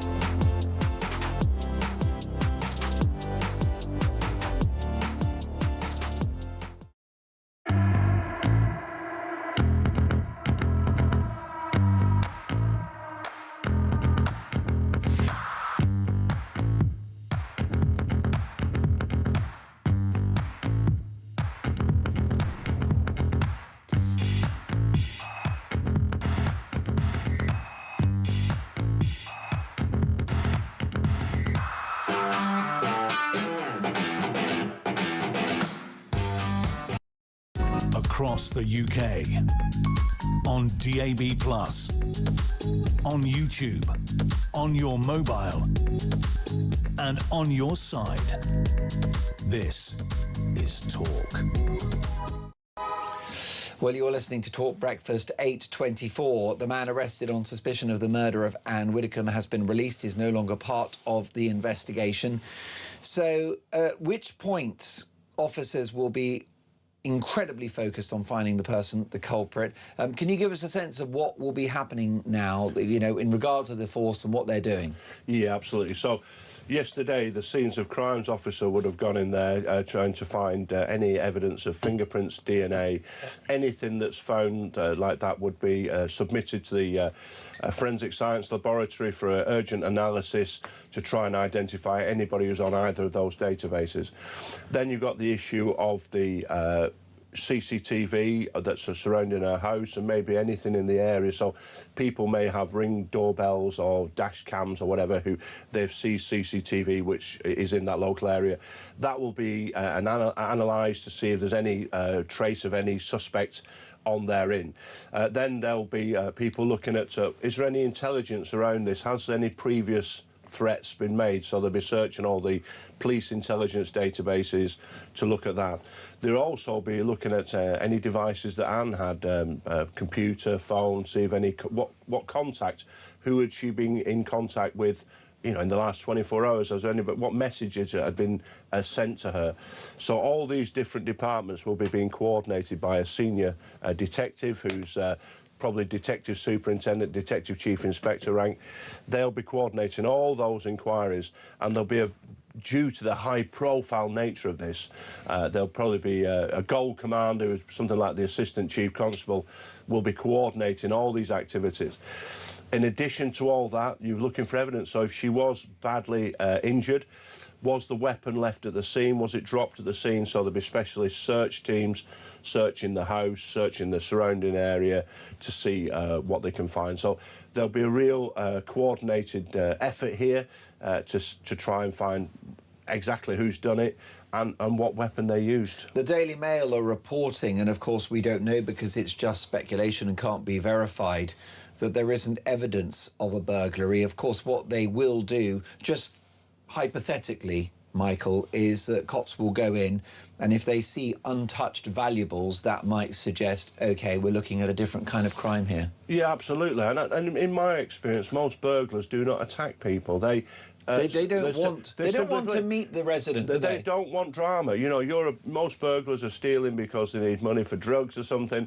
So the last thing they need is to involve the police, you know, and then that means attacking. If there's any inkling that you've been sussed out, they'll do a runner and clear off. So it's when I hear these, it's a burglar gone wrong, maybe it was, but in my experience, burglars will not attack residents. They will go and they will leave. So it's a case of, like, what is the motive here? This is a very strange thing. Because I can't think of anything. No.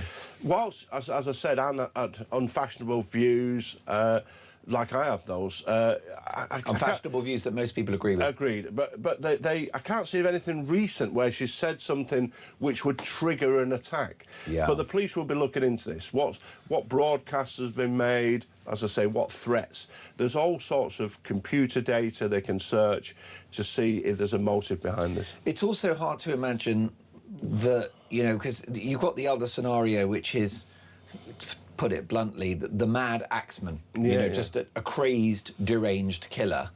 That's a unique sort of crime, and it's perhaps not something where that individual would visit a property and commit a crime like that. Well, again, you do have people who do these absolutely wicked crimes, but generally, you know, look at people like the Yorkshire Ripper. They operate in a inner-city environment where you've got lots of targets, I suppose. Where we are here in Dartmoor, you know, it's the sort of place you could wander around. If you were a mad axeman, you could wander around with your axe for several hours and never see anybody. You know, so I can't see that, given the rural nature of this venue. And the secluded nature of the property. Exactly. I think it looks to be a targeted thing.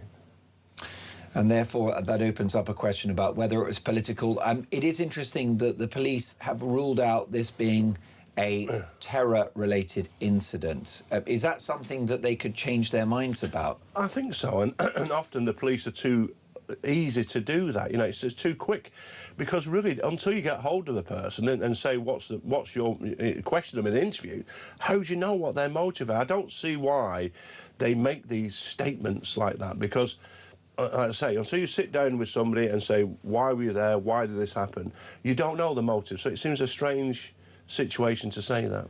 Most definitely. I've got this message from David, who says, good morning, Mark, and hello, Mike. Very sad news. Is the clip below not a crime? The Socialist Worker newspaper responded to the tragedy with a headline reading, "Hurrah, Ann Widdecombe is strictly dead."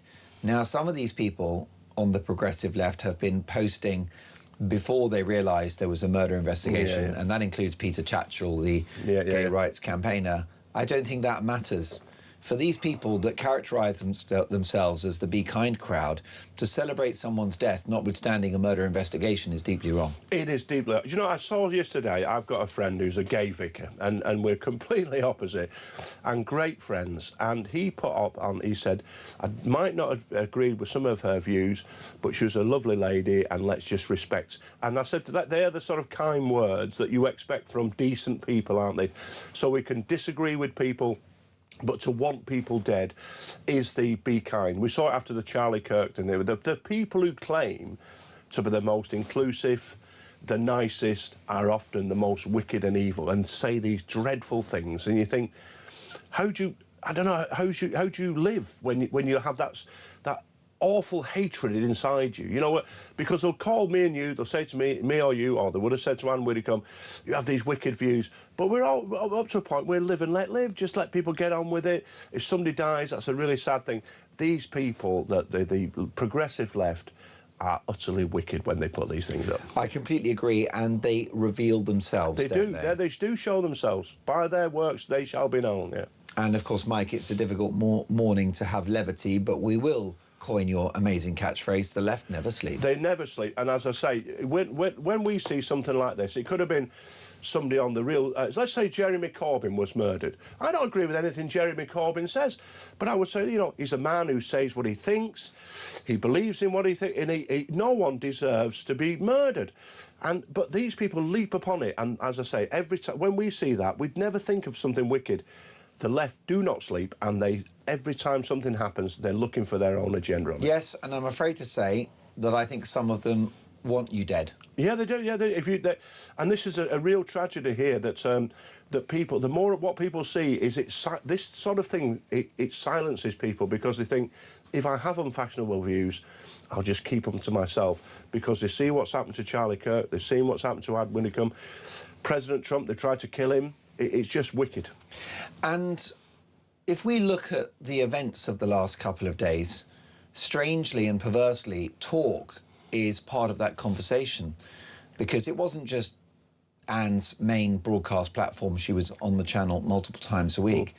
But of course, this was the home to her final broadcast.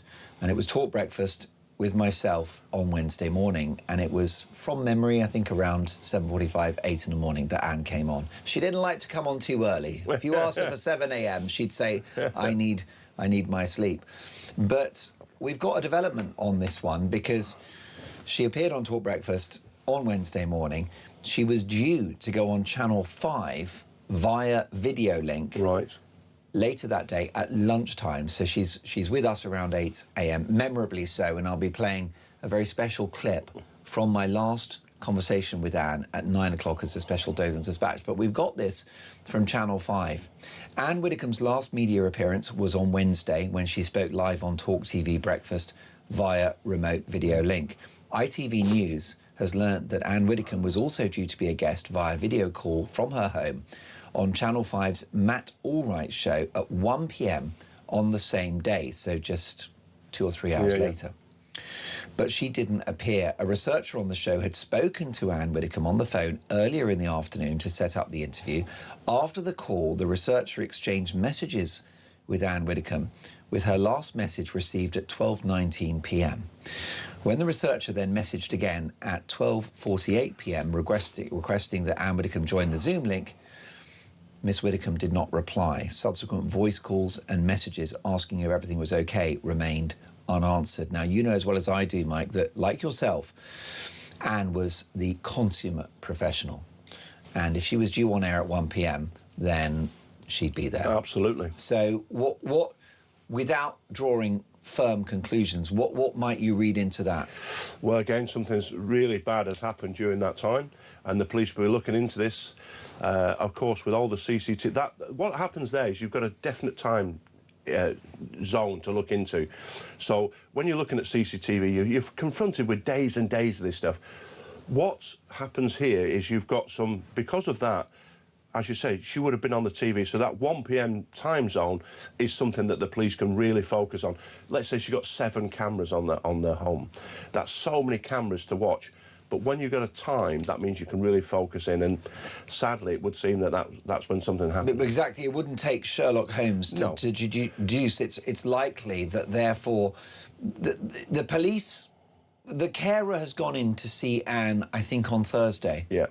So it's possible that this incident may have happened Wednesday mid-morning. Yeah.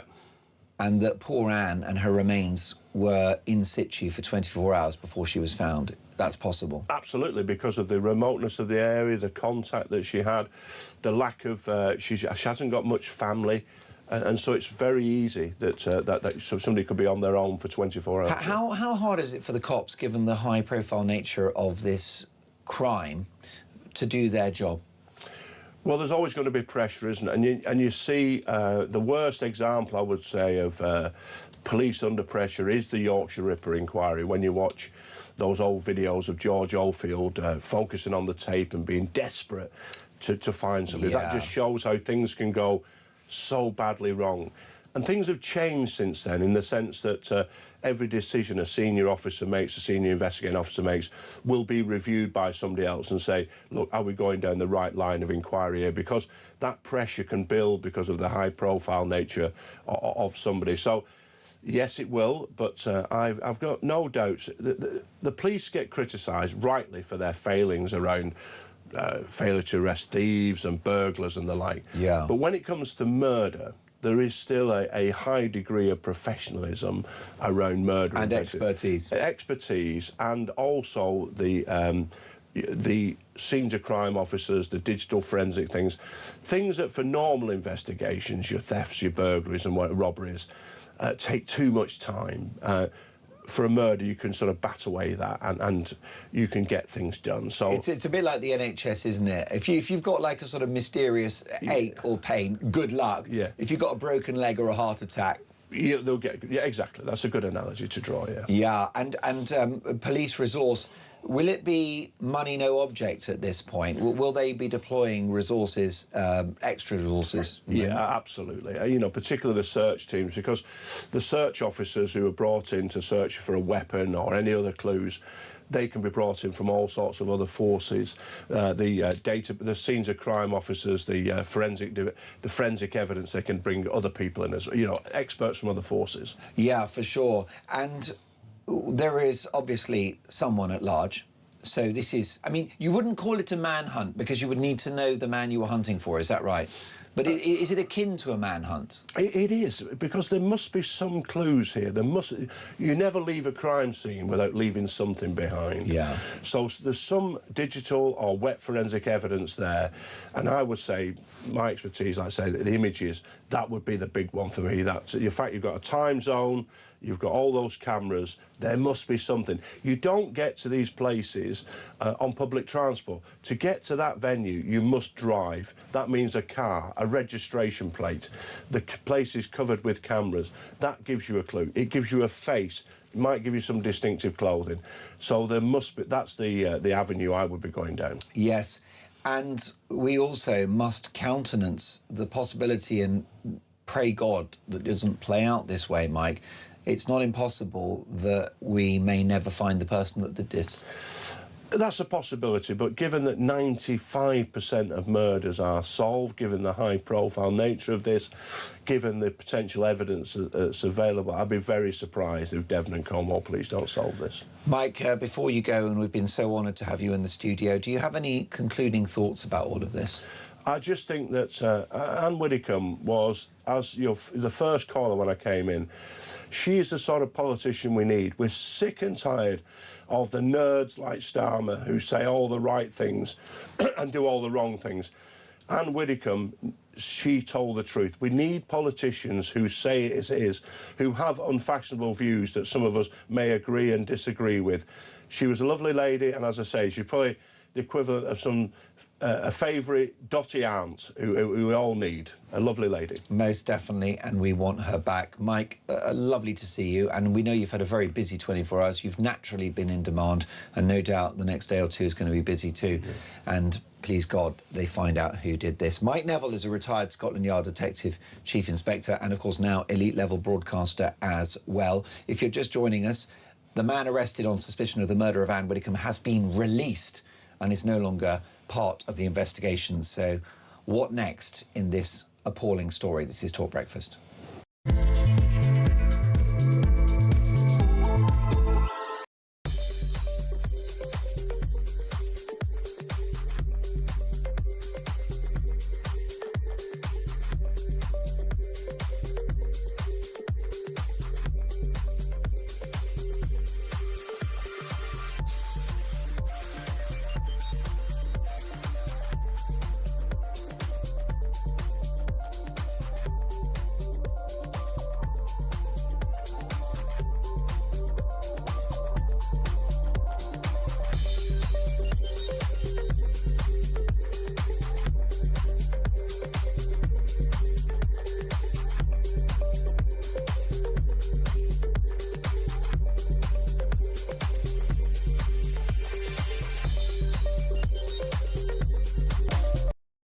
Across the UK, on DAB+, on YouTube, on your mobile, and on your side. This is Talk. You are listening to Talk Breakfast. It is 8:41. Jason in Market Harborough. Good morning, Mark. It's so sad what's happened to Anne. Sadly, when I heard the news of her death, my first thought was murdered by far-left activists. This shows how much our political landscape has changed. Thank goodness Nigel Farage has been gifted £5 million for security. Sadly, Anne did not have that luxury. The hypocrites in Westminster need to look themselves in the mirror. They attack Nigel and the Home Office slash his funding for security. Then they come out with their fake sympathy for a murdered Reform member. Politics and democracy are dead. The people need to demand change. The far left are vile people who are a great threat to democracy, and it's not the far right. Well, Jason, I have to agree with you because it was the progressive left who celebrated the murder of a father of two young children, two little girls, the amazing Charlie Kirk, who left a beautiful widow behind. And they celebrated his murder. And we've seen it again with Ann Widdecombe, with the Socialist Worker magazine declaring that it's fantastic news that she is no more. These people are beyond contempt. And I barely like talking about them, except that you kind of need to. You actually need to call out what these people are like, because otherwise the threat remains. And I think, you know, they characterise themselves as the good people, deeply moral. I don't think so. We're going to take your calls in just a moment, 0344 499 1000. Your reflections on Ann Widdecombe's life and legacy. In a strange way, I'm really looking forward to today's Dolan's Dispatch. It's very special. I would urge you not to miss it. It's a very short Dolan's Dispatch. And it's Anne, not me. And it's her final appearance on this network. And it was on Wednesday. And in many ways, talk has become part of the story now, because this was Anne's final broadcast. And I'll be sharing some of the most special elements of that at 9 o'clock in a special Dolan's Dispatch. Bruce is in Sheffield. Hello, Bruce. Hi, Mark. How are you? I'm very well. We've known each other a long time. It's lovely to have you on the show. You're involved in lots of broadcasting projects, aren't you? Oh, yes. Dotted around here and there. And I know I used to be your snooker correspondent. You were my brilliant snooker correspondent. And here's the thing, Bruce, before we get to lovely Anne, snooker is actually brilliant on the radio. It is. Believe it or not. Well, most definitely. Also, Christmas radio, Santa Radio is another of your projects? Oh, yes. I managed to get, with all my mug photos I've got, a few months back, I managed to get Sir Keir Starmer with a mug photo because he came to Sheffield on a secret visit to save the snooker. Well, you've even managed the PM. I don't know whether that might have lowered the value of the mug. I shouldn't wish to say, Bruce, but listen, I'm really glad that you've called because we've known you a long time. You're in the beautiful steel city of Sheffield. I've just come back from there. Bruce, what were your emotions when you heard the news of Anne, and particularly the circumstances of her passing?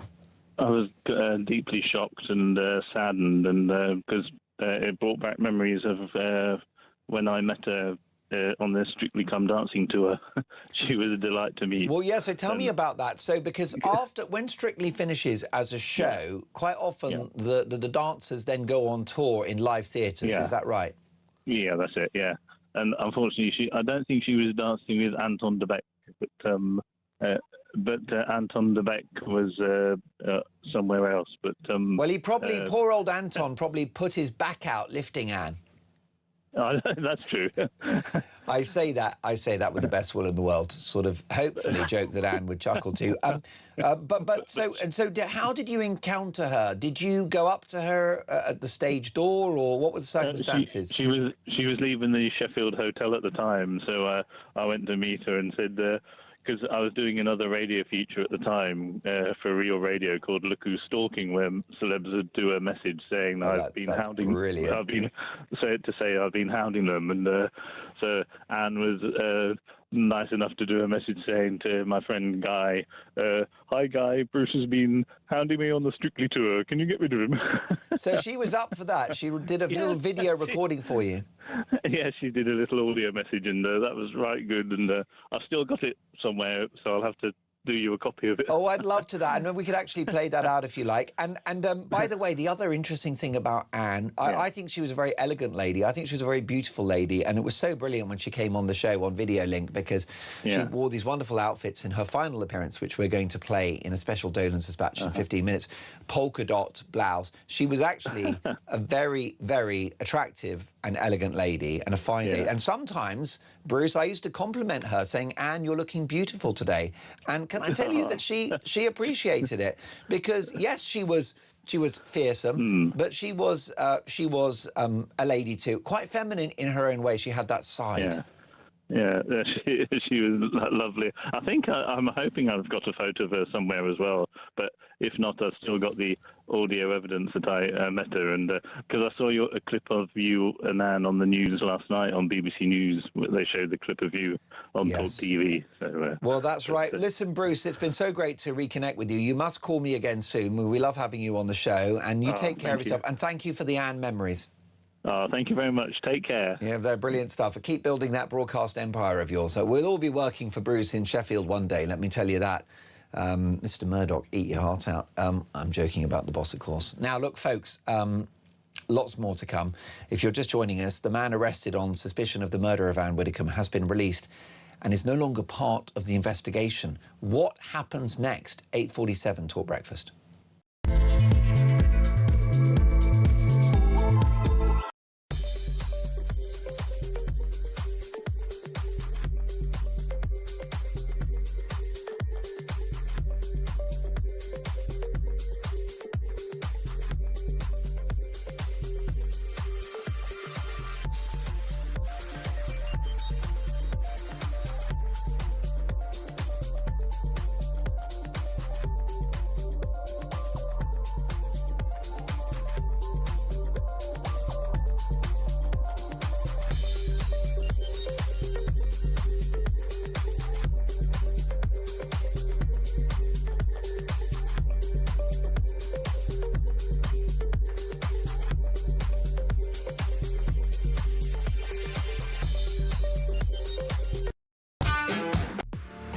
The Talk app. You can watch, catch up and listen to all your favourite shows and podcasts anytime, anywhere, all on the Talk app. Watching and listening to Talk just got easier. There's now only one place for the home of common sense. So head over to your App Store or Google Play and search Talk now.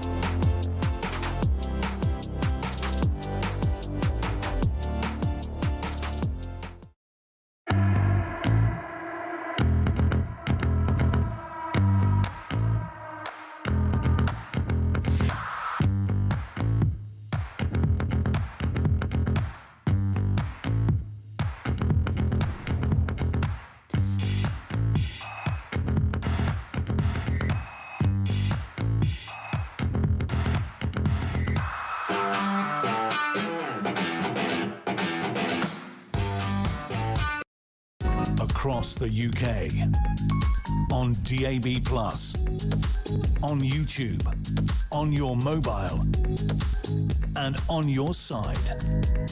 This is Talk. 8:50 Talk Breakfast, a special Dolan's Dispatch dedicated to Ann Widdecombe with a special clip from her final appearance on this network on Wednesday. It will melt your heart in the best possible sense. You will love it and you will cry as well. And that is Dolan's Dispatch in a couple of minutes. Let's take a brief diversion.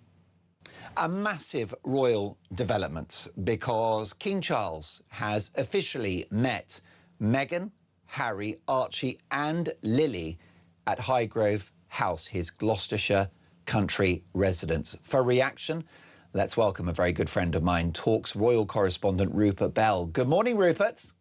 Good morning, Mark. Well, this is a big story and a big development. Yeah, it is. At the heart of it, it's grandparents meets and reunited with his grandchildren. That's the initial thing that you have to look at, the human element of it. But of course, and we've discussed it, it's been a never-ending soap opera to get to this stage. Will Meghan come over? Where were they staying? All that Will she appear at any of the events that he was scheduled to go to? And then, of course, the court case, which went so horribly wrong for Harry, has added to the... and Meghan, as a result, probably deciding to keep a back seat on all things, including yesterday, where I have to say Harry looked as if he was enjoying himself with his game face on. He did a TV interview. Yes, it was obviously, there was strictly off limits where they could... Of the matter.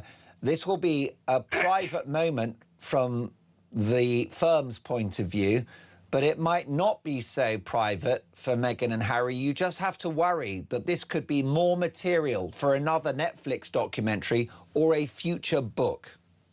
Well, yes, that you've always got that sort of hanging over the royal family's head, because if it was a frosty meeting, you don't know. Look, it was a lovely sunny day, as it had been everywhere in the Cotswolds, and his gardens are magnificent. So I hope the children have had a good chance to run around one of the best gardens in the country and have a normal family experience. I don't know whether they stayed, whether they went back. The feeling is they may be staying at Althorp, but I'm speculating there. But also it throws into... Meghan seems to be desperate to have the links with the royal family, even albeit in these private circumstances, but it shows that they've still got a bit of an olive branch and a bit of a way in to enhance their royal connections. What about Thomas Markle? Does he not get a look in? If she's so keen, you know, Harry, with his father recovering from cancer and still having treatment, you know, the other side, you know, repair the family connections, however hard it might be. And the Markle family is as dysfunctional at times, maybe even more so than our own royal family. So I think, you know, maybe it's the time to take a long, hard look and say, well, perhaps from a PR perspective, we need to seal the deal everywhere. But if you say, quite rightly, if there's anything leaks out, then I'm afraid that will not be a good look for the Sussexes. Now, to be positive, Rupert, I'm happy for the King that he gets to meet his grandchildren for the first time in 4 years, which is a very long time. And I'm also pleased for Archie and Lily to meet their grandfather, who just happens to be the King. So that's a blessing, and I think that's a positive story. And Rupert, I think you'll agree with me, I wouldn't be one to deny those kids to meet their grandfather. However, what sticks in the craw for me, Rupert, is what a public relations triumph this is for the Sussexes, a couple that have done so much damage to the royal family. Well, I'm not sure. Am I being churlish? Well, no, I know where you're coming from, because obviously, as I say, it re-establishes their royal credentials, albeit they are no longer working royals. The fact is they can pop in and have tea. I hope they had Highgrove jam, which is far better than the Meghan slop that she calls spread. I got to taste what real produce tastes like from the Highgrove shop. But the point is, I think it is not quite the PR success that they wanted, because they've been told it's private, and private it shall remain. And that will be the test. Now, Meghan, as I say, was expected to go to Invictus yesterday, the launch, but actually it was far better for it, because everyone would have been focusing on her rather than Harry playing whatever sport it was with various service personnel promoting next year. We got a proper promotion of the Invictus Games, and Harry looked happy, and he does look happy in these circumstances, doing what he does best.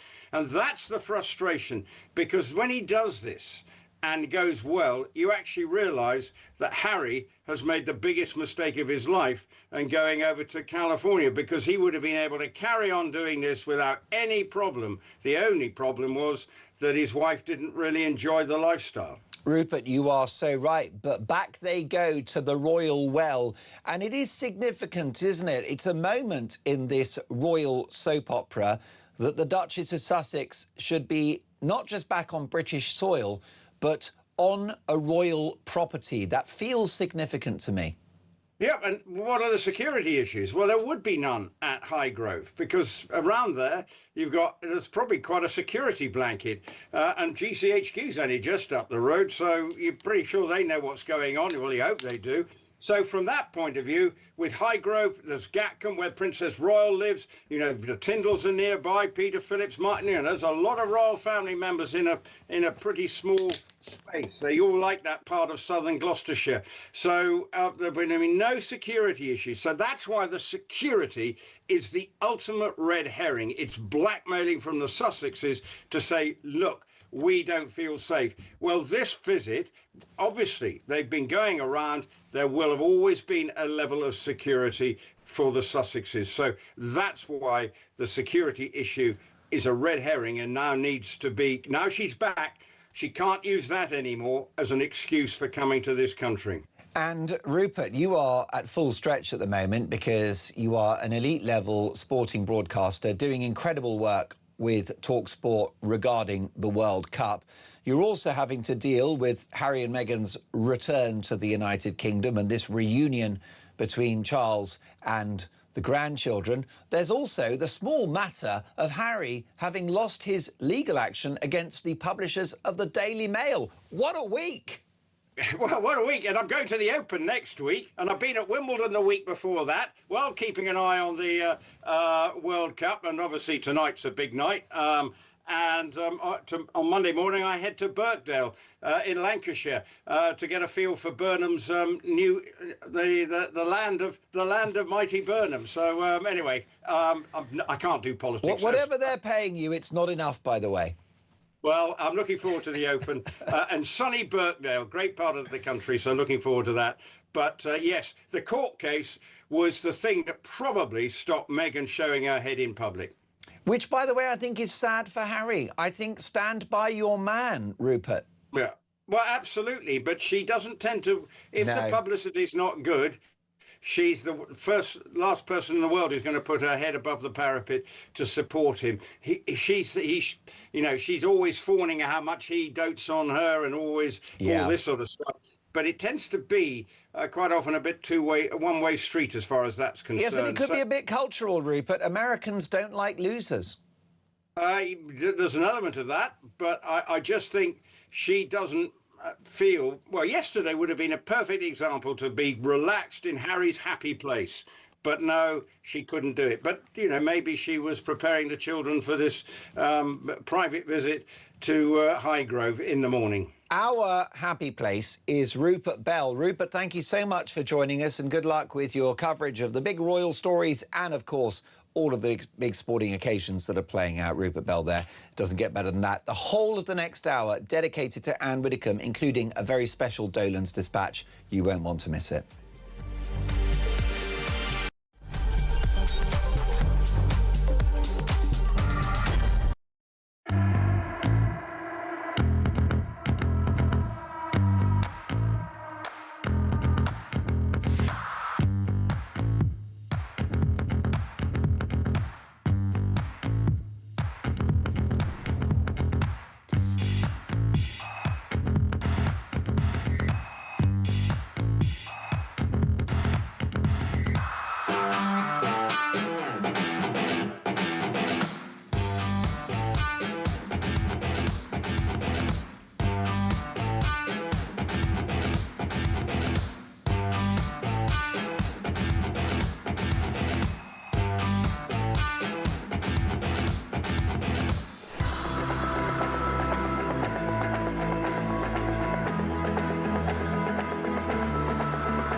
across the UK. On DAB+, on YouTube, on your mobile, and on your side. This is Talk.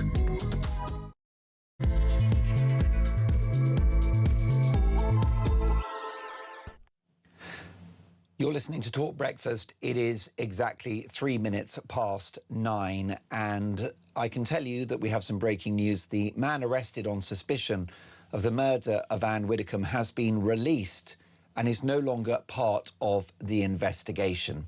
So here we are on air, on Talk, as a nation still processes the shocking and appalling circumstances around the death of Ann Widdecombe. Now, we're going to be speaking to some of the biggest names in law enforcement to establish what we know, what we don't know, and what may or may not have happened to Ann. But we do know that it's now a murder inquiry, that someone is at large, and that the person that they've arrested in the last 24 hours is no longer of relevance to the police.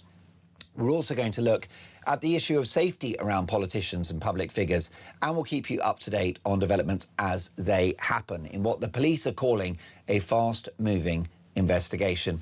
We're also going to do something massively important, which is to reflect on the life and legacy of this extraordinary woman who was a national treasure, a highly respected figure who transcended politics, particularly with those appearances on reality TV, Strictly, Big Brother, and all the rest of it. And Talk was her #1 broadcast platform following her retirement from frontline politics. Now, let me tell you that we never needed an excuse to get Ann on the show. And in fact, I've been working with Ann for the last 6 or 7 years. And at my previous place of work, she was the only person that was a fixture of my show every Sunday night at 10:15 in the evening. It was always a highlight. And it was always a highlight to have Ann on Talk Breakfast. And that's what happened this Wednesday. Now, it turns out that that was Ann's last on-air appearance. And it's becoming increasingly likely that Ann lost her life a matter of hours after that appearance, because she appeared on Talk Breakfast around 8 a.m. on Wednesday morning. I was in for Jezza looking after the show. And I'm so grateful that I was, because Ann has been a long-standing friend of mine and colleague. And it was very fitting, I feel, that we could speak to each other and engage and have the usual ding-dong, the usual battle, because Ann lived for the competition of ideas. She loved robust political debate. And although Ann and I agree on so many things, there were always flashpoints. And sometimes she used to shout at me and say, "Let me finish, you silly man." And she was right to call me a silly man, because I am a silly man. And I just want to say, before I play you this clip, that I loved Ann. I just loved her. I respected her. We didn't agree on everything, but I held her in high regard. She was a legend of politics. She was a fabulous human being. She was good-humoured. She was beautiful. She was elegant. She was fun. She was feisty. She could laugh at herself. She was a one-off.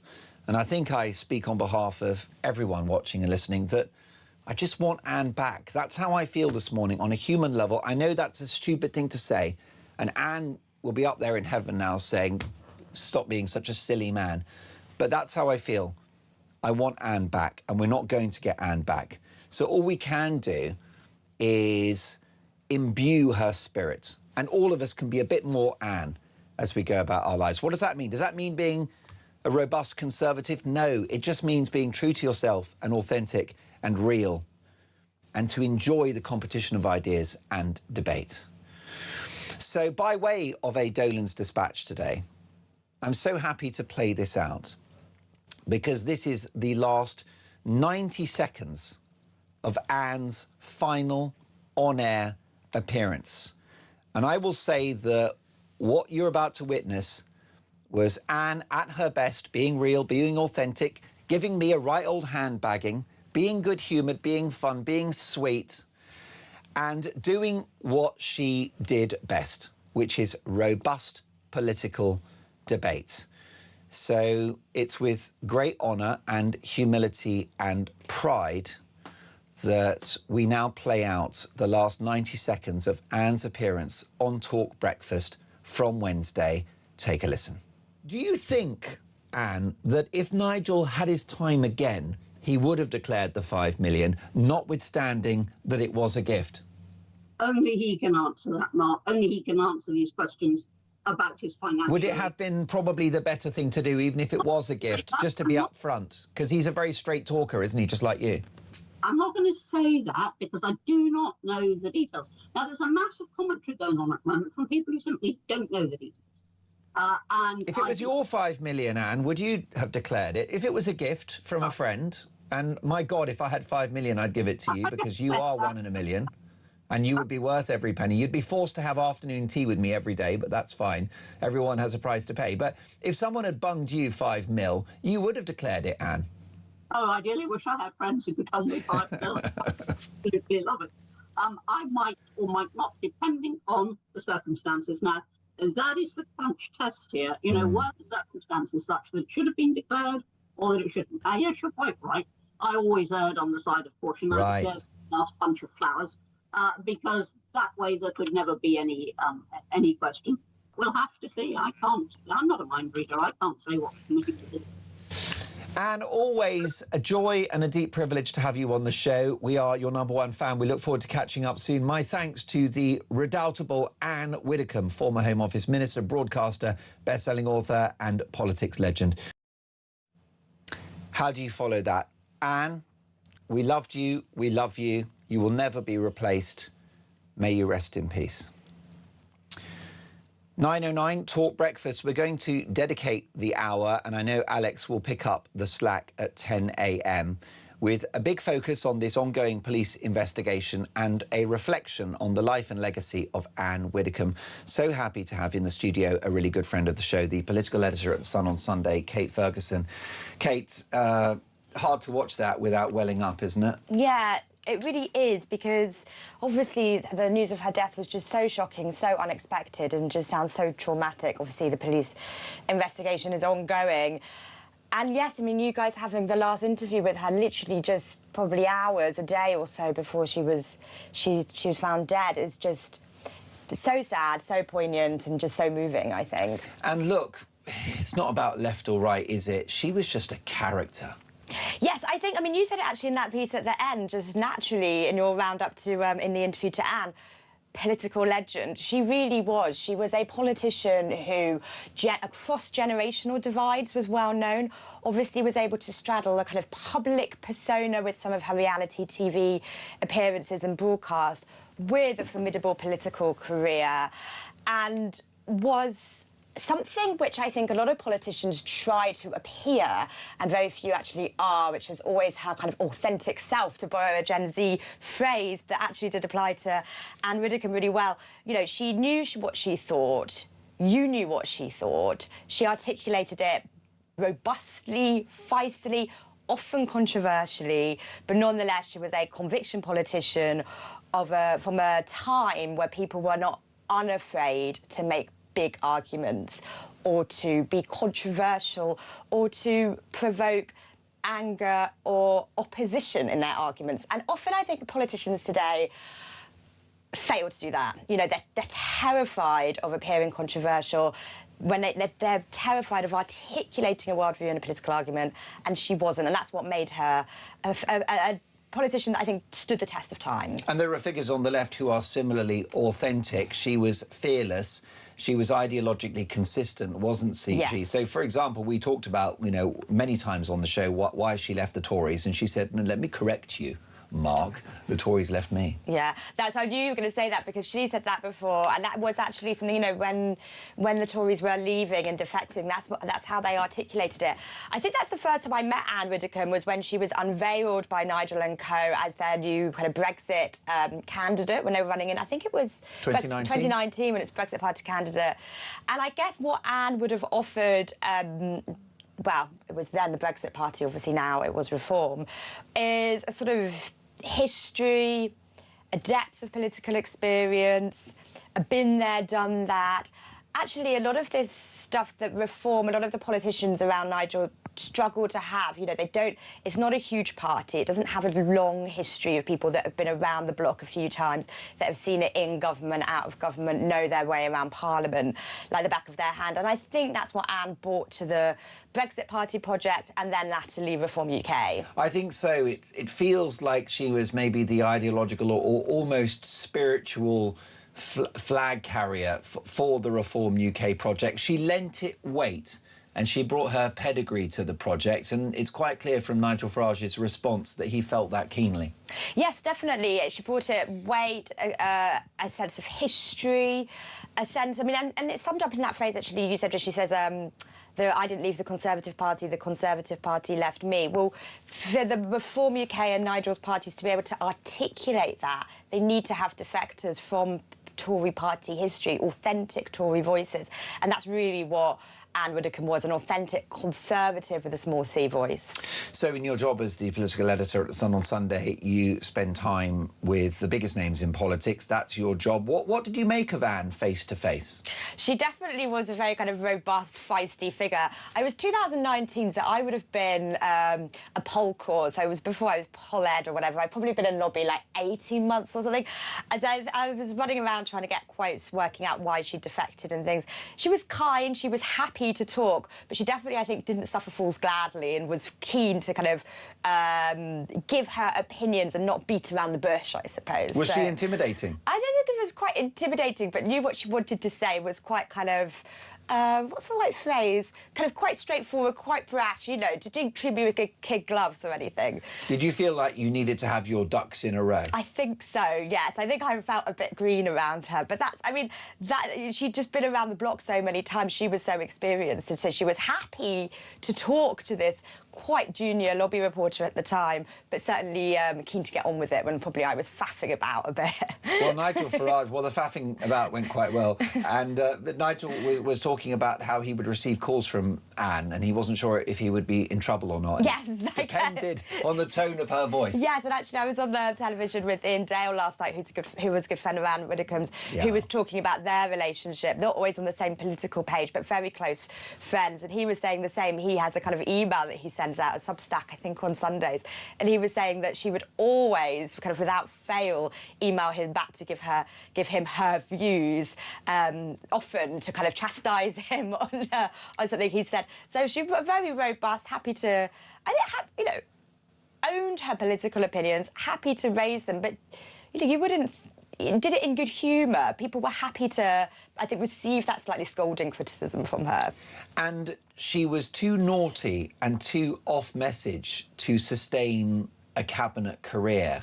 This was the issue. I mean, in many ways, it was her strength and her weakness that she was so principled she wasn't going to toe the line, which may have thwarted her ambitions slightly. Yeah, I mean, this is kind of a thing you get in politics. You know, are you going to be authentic, stick to your opinions no matter what? And actually, I think Ann Widdecombe is a much more politically influential figure for not compromising and therefore maybe going... But the compromise would have allowed you probably to go further up the ministerial ladder, further up the ministerial rung. But I think that, nonetheless, we're talking about Ann today. She was a huge political figure. I think that if she had compromised throughout her career, she wasn't. But I just wanted to say, when I was reading into her as well over the past day or so, when she was Prisons Minister, which was a stint that was actually controversial in parts, one thing that really stood out for me was her work ethic. So she visited every single prison in England and Wales. I think it was over 130 or something. I think she's one of only 2 prison ministers to ever have done that. And what that shows you is that she was interested in totally across her brief and a hard, diligent worker, even if some of the conclusions she reached you may not agree with. And there's actually quite few ministers that I think you can doff your hat to and say that about, and very few justice ministers that bother to get around the prisons estate like that. And so while she was this kind of larger-than-life political figure that sort of straddles celebrity with politics, I don't think we should underestimate how diligent and committed she was to her political career, particularly in its heyday. Most definitely, and she was not an identikit right-winger by any means, so some of her political views were quite nuanced, including a very progressive attitude towards jail. She wasn't really one of those hang 'em and flog 'em, throw away the key types. She believed that jail should be a nurturing environment, and obviously she was very focused on redemption and people building lives for themselves. Yes, and we know how important her faith was to her. But I think that's like so interesting about prisons ministers. I mean, this is a different conversation really, but I think the best justice secretaries, the best prisons ministers do more than just say, let's increase sentences, let's be tough on crime. It has to come with meaningful, practical effort to reform those prisoners and give them a life afterwards and educate them. And I actually think the best ministers in that brief, left or right, often right-wingers, understand that, because if not, you have a revolving door, you have a full prisons estate, you have a more dangerous country. So I think kind of hats off to her for doing that, and it just shows her interest in the brief, which wasn't about cheap headlines. It wasn't just about let's stick everybody in prison. It was also about how do you meaningfully reform these characters, not just get on a soapbox and slag them off. Well, that's right. It wasn't just going to be red meat to the right of the party, which is an easy win and an easy temptation. She wanted jail, and she told me that many occasions on this show. She wanted prison to be constructive. And as you say, maybe that tied in with her religious faith. Do you think that there's something of a vacuum within the reform project in the absence of Ann Widdecombe, given that she was the sort of elder statesman of the whole project? I think that's a really interesting idea at the moment, really. I mean, look, I think that's probably right. She was an elder statesman of the project. She was also an indomitable female voice.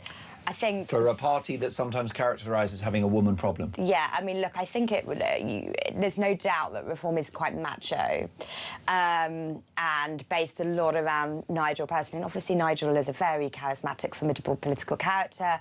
But I think it adds it did add weight to reform to have different characters who came with their own prestige, their own history, their own kind of kudos character, unafraid to, as Nigel himself has said, articulate their disagreements with him if they did have them. So certainly I think Nigel himself would admit the party is a poorer place without Anne today. Most definitely. And look, I'm a free speech absolutist, but we have had, for example, the Socialist Worker newspaper celebrating the passing of Ann Widdecombe. Now, I'm not sure if that was before or after the murder investigation was announced. Peter Tatchell, who is a gay and trans rights campaigner, similarly rejoiced at the news of Anne's death. Now, that was before the murder investigation was announced.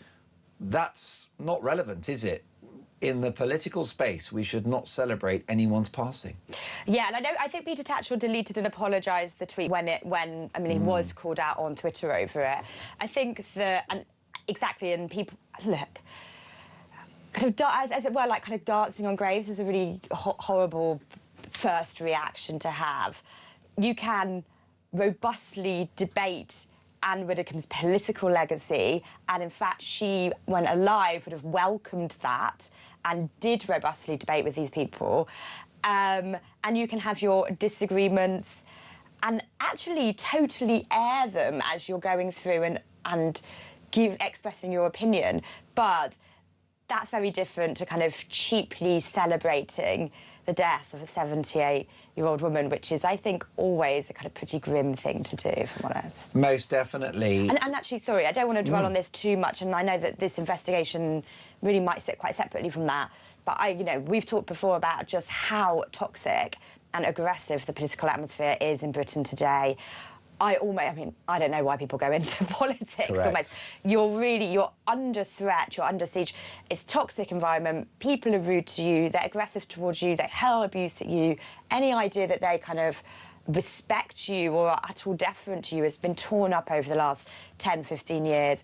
And we know, don't we, that many have death threats or indeed have been killed on the job. So I just think people should be cautious about that anyway. I'm really glad you mentioned that, and it's so true, and it cannot be ruled out that this crime, this appalling murder, may or may not have been politically motivated. At the moment, there are more questions than answers. But, Kate, thank you on this very sad occasion for joining us, and I look forward to your coverage of this appalling story in The Sun on Sunday tomorrow. Kate Ferguson, the political editor of said paper. More to come. If you're just joining us, the man arrested on suspicion of the murder of Ann Widdecombe has been released and is no longer part of the investigation. What happens next? Joining us in a couple of minutes' time, someone that knew Ann Widdecombe very well, Annunciata Rees-Mogg. This is Talk Breakfast.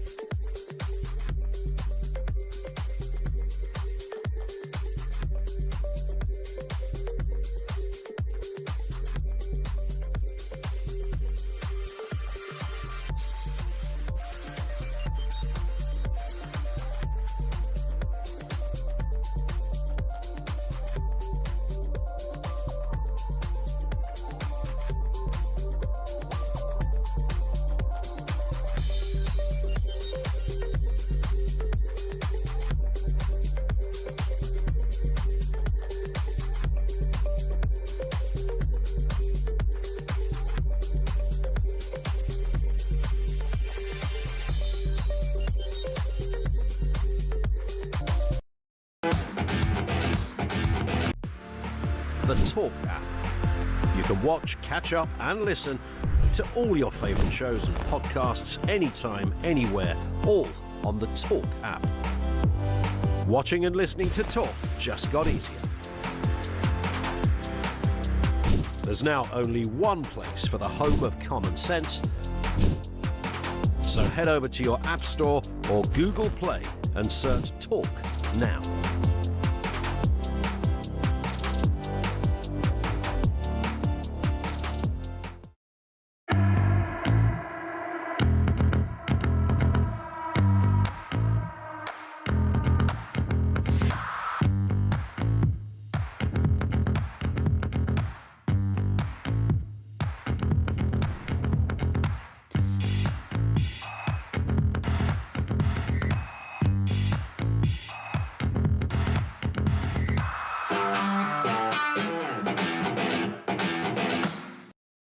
Across the UK, on DAB+, on YouTube, on your mobile, and on your side. This is Talk. Paul B is a military veteran and former police service officer who has messaged the show, based in Cornwall. Good morning, Mark. This is very sad news. Could it be that this terrible crime was committed by someone inspired by all of the hate directed at Nigel Farage and Reform UK over the last few days? Well, it can't be ruled out, can it? Thank you for that, Paul. Joining us now is Annunciata Rees-Mogg, Head of Communications at Popular Conservatism, former MEP. Good morning, Annunciata. Good morning, Mark. Can you tell me how close you were to Anne? I wouldn't say I was close. I wasn't one of her very close friends, and she had incredibly close friends, but I knew her, I worked with her. I went to the same church as her as a child when she was converting to Catholicism, that she had been a feature in my life for nearly as long as I can remember. What were her qualities in your view, Annunciata? Certainly her principles, her belief, whether it was in political policies and issues or in religion. And she stuck to those. She didn't take fools lightly. She would argue with them, put her point across, make sure that what she thought was important was heard and aired. And that was an immense strength. And she was happy to debate not just with people on the left, but people on her own side too. There was plenty of friendly fire when it came to Anne. Absolutely. And I think it was incredibly positive for our democracy, in which, of course, she was a massive believer. And I will never forget all her interviews with you, where but lined up behind her were rows and rows of Hansards, which I think really demonstrated her true belief in the democracy of the House of Commons, the importance of the representation of people. And it was fun debating with Anne. She and I were on air together for over 6 years, and I quite enjoyed winding her up here and there, including in that last encounter that you may or may not have heard from Dolan's dispatch, when we were talking about the Nigel Farage 5 million donation. I said, come on, Anne, you would have declared it. And I'll be honest, I'd give you the money because you're worth every penny. And, you know, she had a sense of humour. And even in that clip, she was chuckling away. She was not this sort of hard-edged personality that she was presented as, was she? Not at all. No, she had a very cheeky sense of humour. She enjoyed a good joke with her friends. And a whiskey, I'm told, or a large one at that. Yeah, I mean, I'd never came across that myself, but I have heard of the wonderful occasion she asked a cold reporter who doorstepped her in for a couple of scotches, which I think shows where so many hide from scrutiny. She welcomed it. Now, Sam McAllister, as you will know, Annunciata, is the former Newsnight producer who brokered the notorious Andrew Mountbatten-Windsor interview that pretty much did for his reputation. Well, she's been posting about Ann Widdecombe because, as I say, she worked on Newsnight with Jeremy Paxman, and she's posted the following. Ann Widdecombe and Jeremy Paxman once had an amusing interaction in the Newsnight green room. I'll never forget his face. She said just before it was revealed that Ann Widdecombe was going to appear on Strictly Come Dancing, she announced the news to Jeremy Paxman in the green room late one night. To prove her point, she blithely lifted her tight-clad leg high into the air and plonked her foot on the top of the green room sofa, just a few inches from Jeremy Paxman's face. I can still see his slow-motion face of pure shock. I think it's the only time I ever saw it. What a story. And she did like to shock people, that people had such a sort of fixed image of what she was like, and it wasn't accurate. And she liked to show that, in fact, she did have a great sense of humour. She had a great sense of fun. And I think that came across in her various reality shows, Celebrity Big Brother. I mean, I think she came second, that she actually won hearts and minds because she was fun. But most of all, she was genuine. She was what is known in politics today as a character. And by goodness, do we need more of them. But it was her authenticity that came through. And Annunciata, you and I have talked at length, ad nauseam, about the leftwards shift of the Conservative Party over the last decade or so, whether it's embracing the worst excesses of net zero, whether it's illegal immigration or massive, unsustainable, legal migration into the country, the cult of welfareism. So much of this has happened under the Conservatives, which is why it's not surprising that in 2019, Anne and the Tories parted company. Indeed. She left the Conservative Party a few weeks after I did, and we both joined the Brexit Party. Anne was a relatively late convert to the belief that we needed to leave the EU. But once she'd realised that it was the best answer for British democracy, she fought for it tooth and nail, and she absolutely put her celebrity career on hold. She went back to frontline politics in order to fight for British sovereignty. Absolutely admirable. And she made a big difference to that campaign and to the Brexit Party and later reform. Annunciata, what were your emotions when you discovered the nature of Anne's passing? Absolute shock. Complete horror. I think particularly in her case, knowing she won't have been read the last rites, and that would have been something she would have desperately wanted. I am heartened by the huge outpouring of love that we have seen for her, and so many people sending prayers for her soul. And I know that would have been appreciated by her, that she believed in the power of prayer, she believed in heaven. And I can only hope that she has gone there swiftly, that her life was cut short in such a horrific way. Sent whatever the motivation, and I actually think it's unwise to speculate because we just don't know.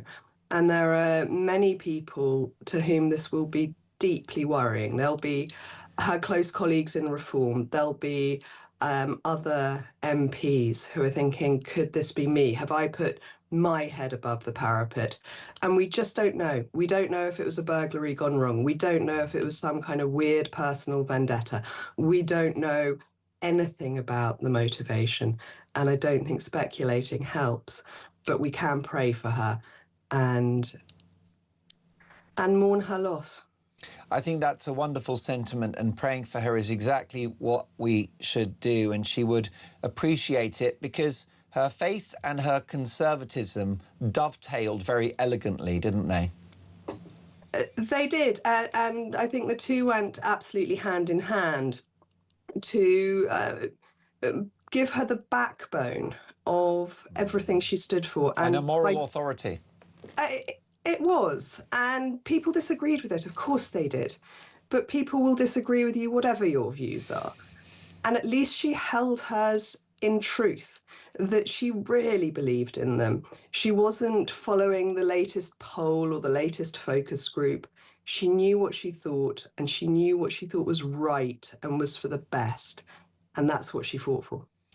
And of course, you are the head of communications for Popular Conservatism. And I do feel that the political right, to a degree, Annunziata, has lost its way in recent years, particularly if you compare, for example, the Conservative Party to its previous manifestation under the Iron Lady, Margaret Thatcher. I would argue unrecognisable. What a patriotic and successful enterprise that was. And the country needs robust Conservatives like Ann Widdecombe to make the case. I absolutely agree. Yesterday on a different channel, I called Theresa May a traitor, which apparently is scandalous. But I think it's true that she did betray the British people in terms of Brexit, but also she betrayed Conservative principles. And David Cameron wasn't much better. But I think the Conservatives, in part thanks to people like Anne, have chosen a solidly right-wing conservative leader, and that is good for our political landscape. It's good for the Conservative Party, but it's very encouraging for the future of the country. But the right will need to unite because at the moment it's split down the middle, and unfortunately Reform's votes are falling away. But we've got to make sure that the next government is not some rainbow coalition of socialists. No, and therefore perhaps Anne's legacy might be that the right unite to defeat the failed ideology of socialism. Annunziata, wonderful to see you this morning. I wish it was under happier circumstances, but we will speak very soon. Annunziata Rees-Mogg, Head of Communications for Popular Conservatism, former MEP, alongside Ann Widdecombe, who effectively came out of retirement to get Brexit done, and her speeches in Brussels were something to behold. Lots more to come. 9:35. This is Talk Breakfast.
across the UK, on DAB+, on YouTube, on your mobile, and on your side. This is Talk. You are listening to Talk Breakfast. The brilliant Alex Phillips is live at 10 a.m. We do have the breaking news, if you're just joining us, that the man arrested on suspicion of the murder of Ann Widdecombe has been released and is no longer part of the investigation. So what happens next? We're going to keep you abreast of developments, and we must pray to our respective higher power that the person that did this, the culprit, is found and that justice for Anne is served. Now, Ann Widdecombe transcended politics. She was a cultural figure as well. I would argue a national treasure, no more so than on her eye-catching appearance on Strictly Come Dancing. Let's take a look at this. Ann Widdecombe on Strictly, how is she gone? It's unimaginable. Well, she, of course, performed with Anton du Beke. I'm so glad she got Anton because he's the best of the dancers, and I'm glad, therefore, they gave Anne the main man, and he left this wonderful tribute for Anne. Hi, my loves. Well, the saddest of news I've heard today, that the passing of the lovely Ann Widdecombe. I have to tell you, I had the most brilliant time with Anne on Strictly Come Dancing. She became a real friend. She was fun, she was upbeat, she was positive, she was supportive, she was game, wanted to enter into the spirit of the whole thing. And we had an incredible time together, and we stayed firm friends. My thoughts go out to all of her nearest and dearest and all her family. This is a sad day, and I'm devastated by the news of Anne's passing, but I shall remember her fondly and miss her. Well, that was a wonderful post from Anton du Beke, who is a gentleman and a star, clearly fond of Anne, just like the rest of us. Anyone that encountered Anne couldn't but like her. Sarah Louise Robertson is a top royal and entertainment reporter. Of course, she's the head of Digital Spy, which is #1 for royal and celebrity scoops. Good morning, Sarah Louise. Morning, Mark. I wish I could speak to you in happier circumstances. What beautiful tributes we've just heard there from Annunziata and obviously Anton du Beke, who Ann Widdecombe absolutely adored. She adored that man, and what a lovely tribute he's paid to his good friend. Well, that's right. The appearance on Strictly took Anne into a completely different part of popular culture. Previously a politician, a robust conservative, she goes on Strictly and becomes a national treasure. That's exactly it. She didn't actually care for the words national treasure used to describe her. I remember her saying to me last year in a chat that she says, "Oh, it means I'm old." And I said, "No, not at all, Anne. it just means that you're loved and we all think you're wonderful." So then she sort of bristled at first, and then she liked those adjectives. But yes, I think that's exactly it, Mark. She transcended. She was probably one of the first ones actually to come from politics, and as a politician at that time, the country, we know things were changing rapidly. And when she first came onto the show, she was the kind of outside show pony, the outside horse, the dark horse. No one thought she was going to go as far as she did. And Anne herself would have said she could not dance in the way, obviously, to the standard that you wanted from professional ballroom dancers, but she wasn't a professional. But what she did do, and this was Anne to a T, her complete personality, who she was as a person, one of total integrity, but she threw herself into the game. She threw herself into the competition. The fact that she couldn't dance a step wasn't going to deter her. She gave it her best shot, best foot forward, and she had an absolute blast. And the public then got to see that there was no artifice with Anne, none whatsoever. A spade was a spade. She was tough talking. She was formidable intellect. That is for sure. But, you know, tough talking, didn't brook any nonsense, kind of like the matron, the matriarch, the matron, or your wonderful great aunt, that sort of fantastic, strong female figure that you go to for advice, just knows the right thing to say. And that obviously came across. She was authentic, she was warm, she was having a wonderful time, and the public, the Strictly public in particular, aren't stupid. They see through any act or artifice or imposter sort of behaviour or fakery. And Anne was the most transparent, straightforward, honest person you could get in the public eye at that time. And so they just loved her. And they saw that she was making this wonderful effort, and that brilliant Charleston, where she's in that yellow outfit. And I think it was Craig Revel-Horwood, Mark, said, well, she looks like a feather duster. And you could see Anne just embraced the process, sent herself up, had an absolute hoot as Anton was dragging around the floor like a feather duster, like a mop. And she just loved it. And the public adored her and said, we're keeping her in. And that's how she lasted 9 weeks, because she was herself at all times. And that's a rare quality, Mark, especially in the world of media, where everyone's on camera, everyone's on social media. They all want to be a celebrity. They all want to be seen. Anne was what I call a natural celebrity. And you get those people, and they're rare characters. She was not self-conscious. She would have made a good stage actress, actually. She had no, she was not self-conscious in any way. And again, that's a rare quality. Didn't bother if the cameras were on her, if they weren't on her. She wasn't aware of the cameras. Why? Because she was herself at all times. And she was so confident in who she was as a lady, a great lady. She was confident in her intellect. She knew she had a formidable intellect. She was confident in her beliefs. Obviously, her belief in God was central to who that woman's personality was. And she never, ever, ever faltered from that. And as Annunciata said, what a tragedy that she never got to have the last rites. It's devastating on so many levels. Most definitely. Well, look, I'm that was delighted why we to say, left her. Sarah Louise, if you can, are you able to stay with us? Because we'd love to Yes, reflect of course. further on Anne's life and career. That is brilliant. Well, with us, I'm delighted to have this booking on the show.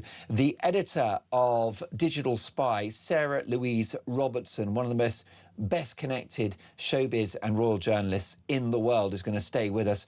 More on this to come. Ann Widdecombe remembered.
The Talk app.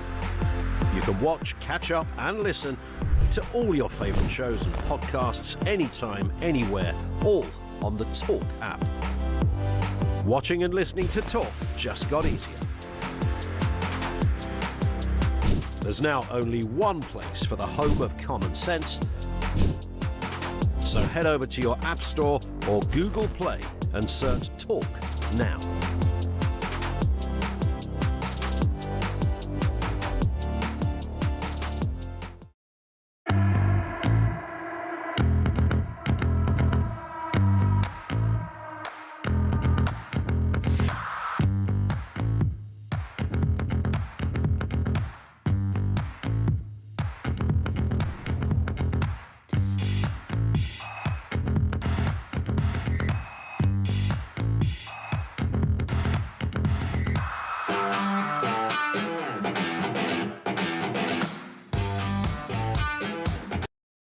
across the UK.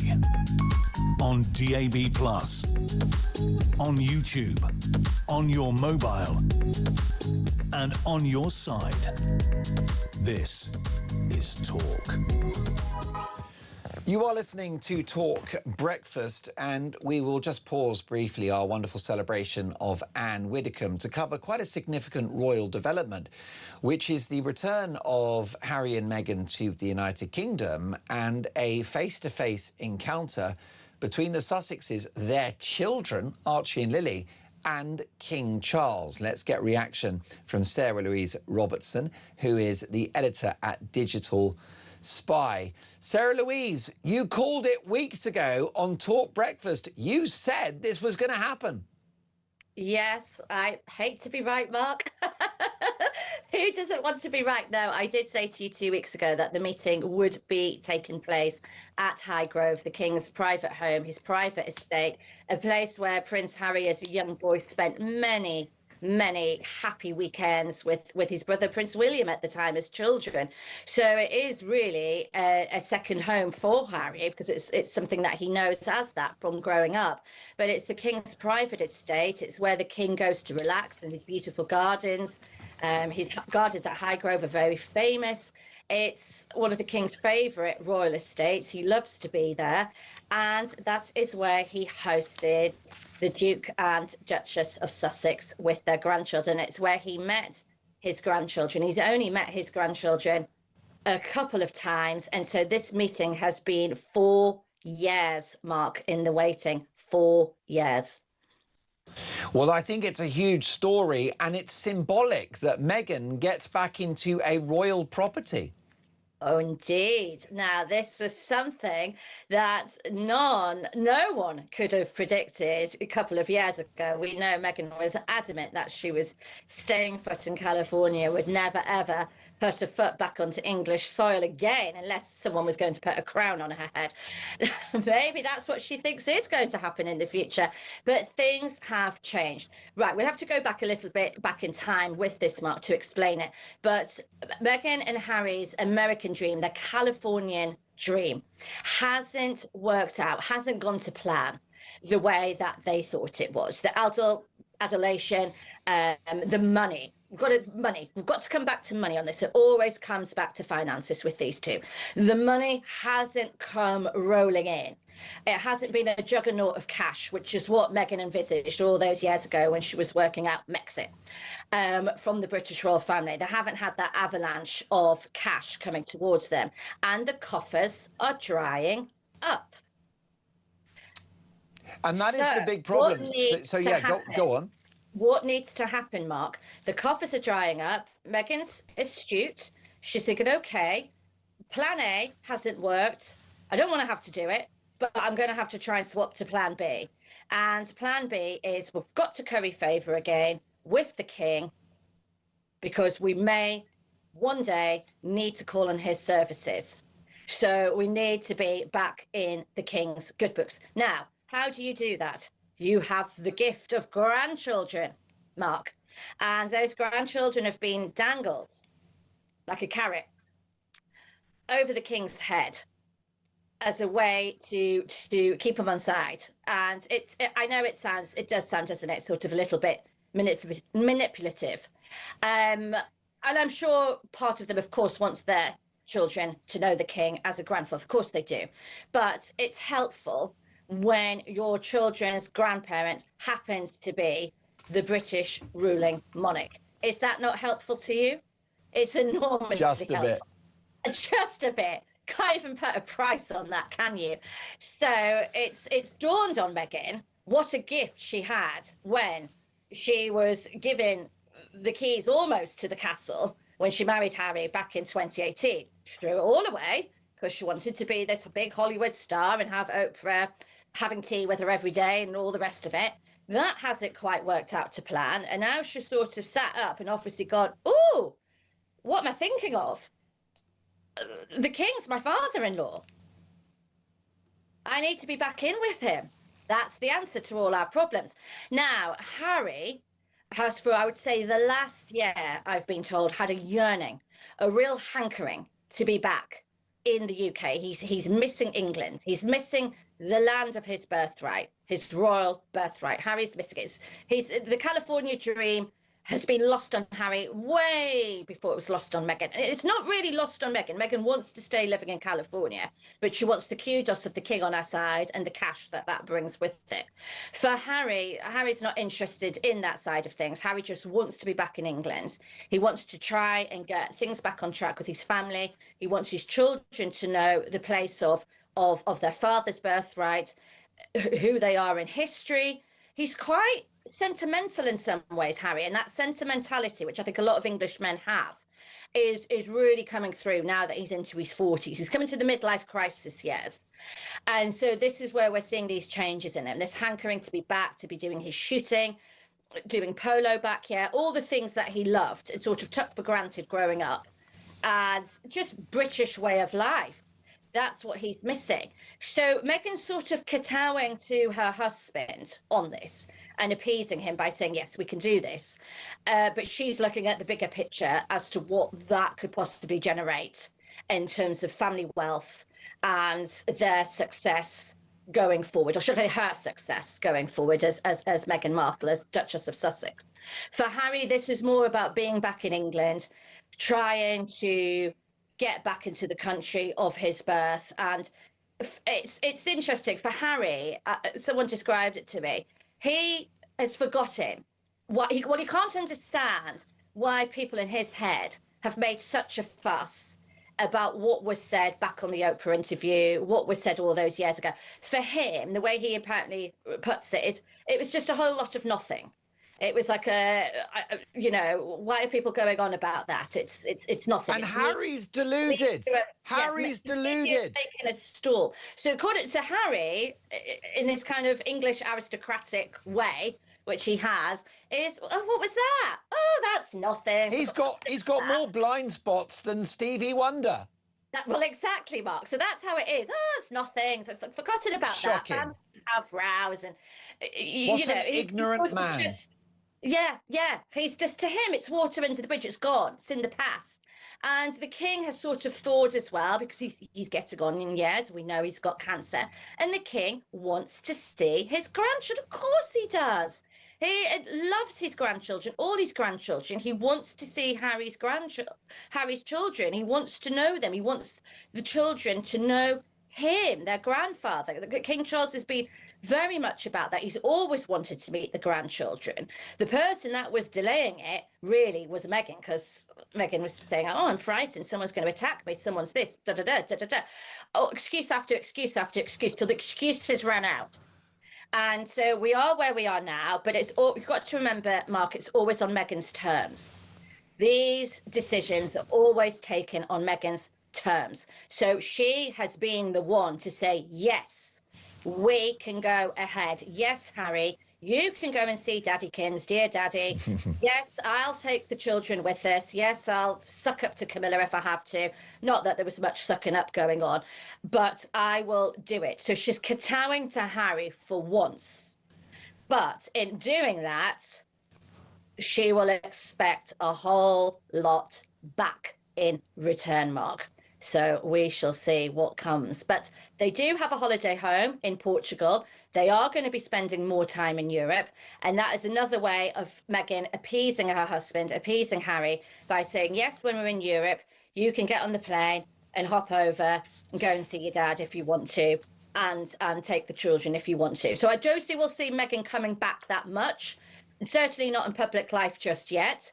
But this is a tentative step. And it's a way for her to say to Netflix and all those Hollywood people, listen, forget about what the British media is saying. I'm in with the king, and that's all you need to know. Oh, my goodness. It feels to me like a reward for bad behaviour, the ultimate betrayal. Sarah Louise, we love having you on the show. Always. Let me tell you that Sarah Louise Robertson, one of the best connected royal and showbiz journalists in the world. She's the editor of Digital Spy, which is a must-read for anyone interested in the big showbiz stories of the day. We've had an amazing 4 hours remembering Ann Widdecombe, and let's do that one more time with Karen, who has called from the southwest of France. Good morning, Karen. Good morning. I've got a lovely story about Ann Widdecombe. She encountered my husband at a petrol station in her constituency in Kent. And unbeknown to her, my husband lived in the same village as her. Now, this was 11 o'clock at night, and she was having trouble getting her petrol cap off. So he went over to her and offered assistance. And he turned around and said to her, you know, is there anything else I can do for you? So she said, yeah, can you fill it up? So he filled the tank up. And then she turned around and said, is there anything I can do for you? And he turned around and said, no, just a thank you would do. So that was that encounter.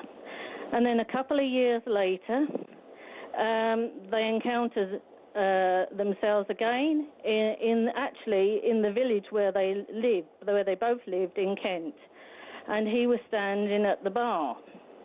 And she came over to him and she said, I know you. And he said, yes. He said, we met at a petrol station at 11 o'clock in the evening and you couldn't get your cap open. Ah, yes, she said. And she said, well, what's going on?